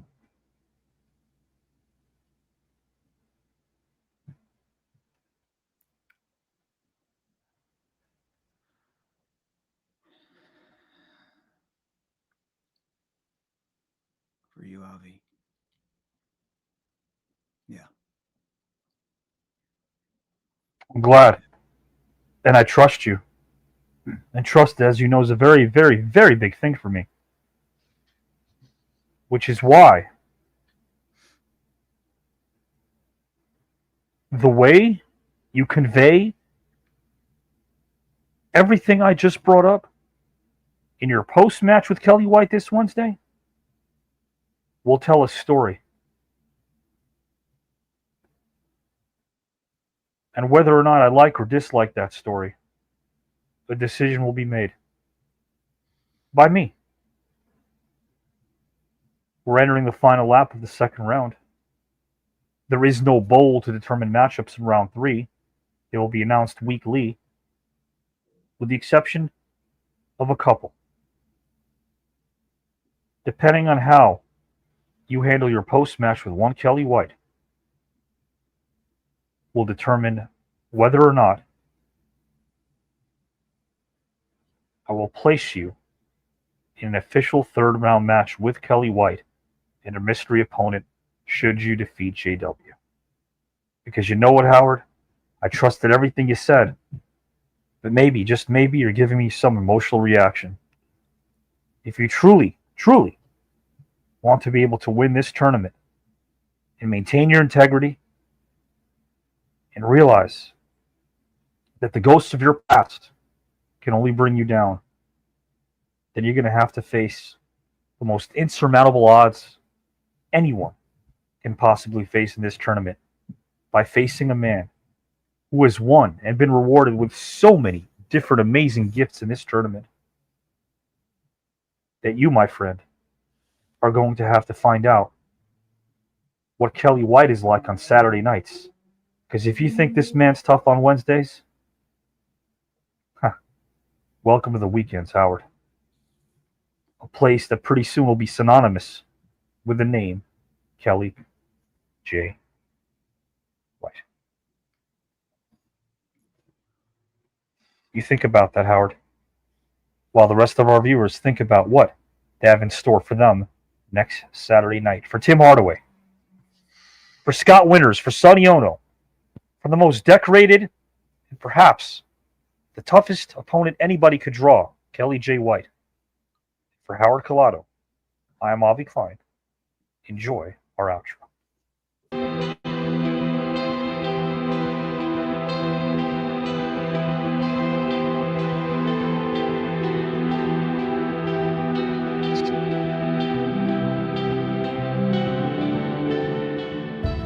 Obsession's going to be talent every time. You got all the talent in the world, but are you obsessed? Is it all you ever think about?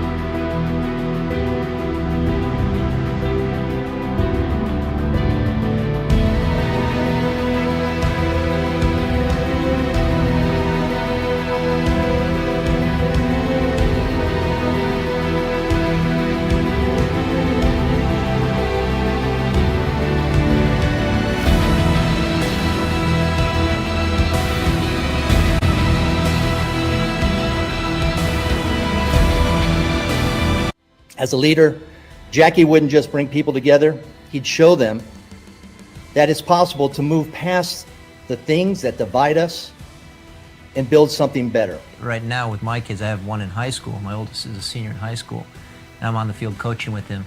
And it's a dream come true to be able to be out on the same field with him and watching him grow. And then yesterday, my youngest, my 12-year-old, after our practice was over at the high school, I went down to the Little League field and caught a bullpen with him and working with him, and you know, it's fun. It's a great time. Let's go up.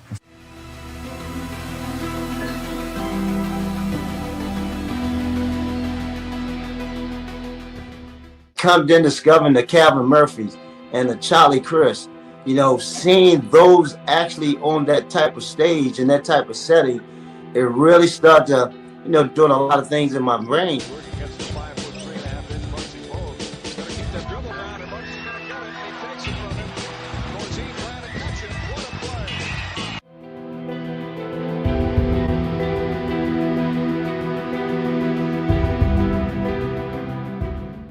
John Wayne said, I didn't give you a job. I don't give jobs. I hire men. Yes, I met the Young Rock a couple of times. Of course, I wrestled, like that's my whole joke, I wrestled the Rock's grandfather, I wrestled the Rock's father.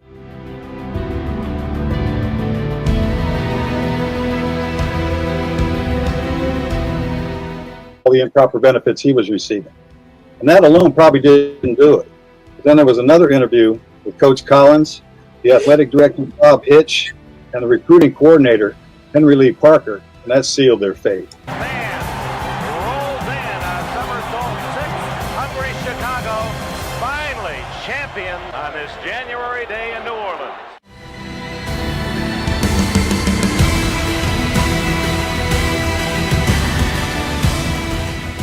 We watched how respectful they were.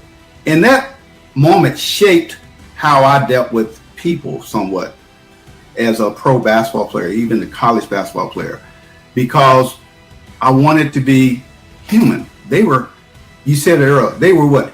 Human. Moncrief for three. And Atlanta leads 32-30.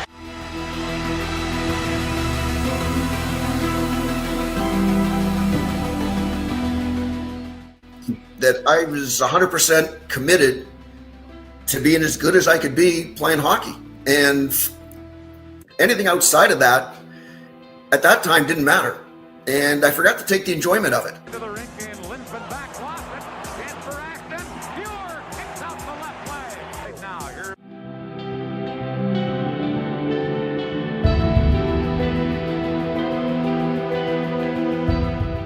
Everybody that played on Saturday afternoons, whether it was football or the game of the week, was my hero that I wanted to be. And so sports had dominated my life. And I was not big enough to really succeed. But I started to grow in my junior year in high school. And I'm on the tennis team. Every year, it fights for the top 25 every year, and that comes because Coach Pinkel's here, and he knew what he wanted to do, and he built it the way he wanted to and knew how to, but the administration gave him a chance to do that.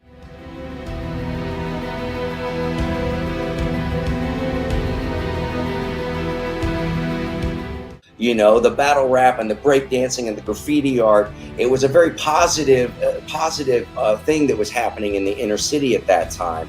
Watchmen, we're in the rat's nest. Update, please. Over.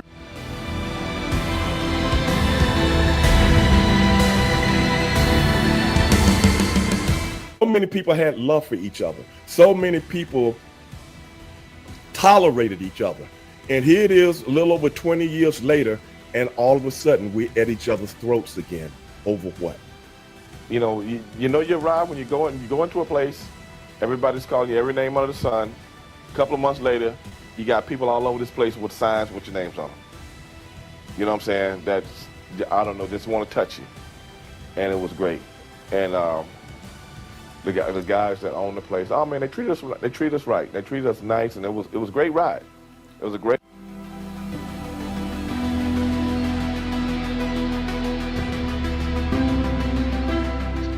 There's a good thing happening right now, allowing people to expand their minds, not have to worry about going to jail anymore, and we'll be able to use cannabis and all these other natural, organic things that will no longer be against the law. It wasn't the State of the Union. It wasn't the economy. His first meeting as president, LBJ, was about the Vietnam War. That wasn't a war yet. What should that say to you?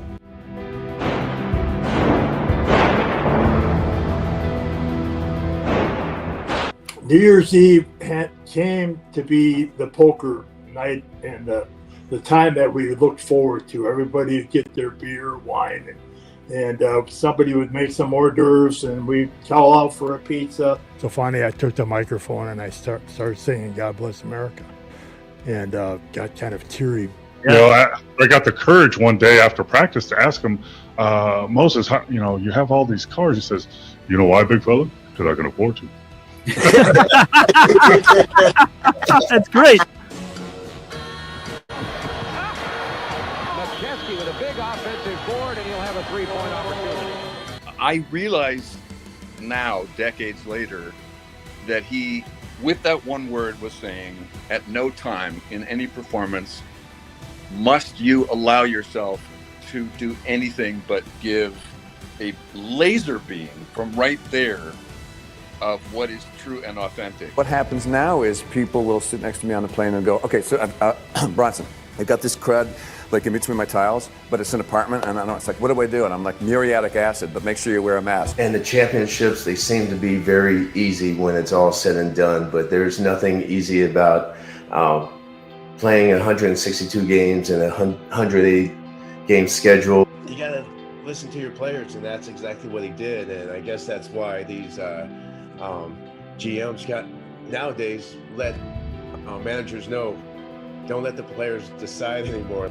That's a very serious subject for me because I have granddaughters that's in school now, and a lot of their friends are getting bullied and everything. So that's a real touchy subject to me. So I took that quote and I use it to where I can help the kids. Mercer pounding away. Morrison may be going.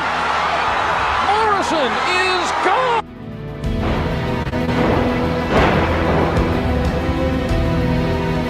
It's the guy who's willing to die who's going to win that inch. And I know if I'm going to have any life anymore, you got to look at the guy next to you. Look into his eyes.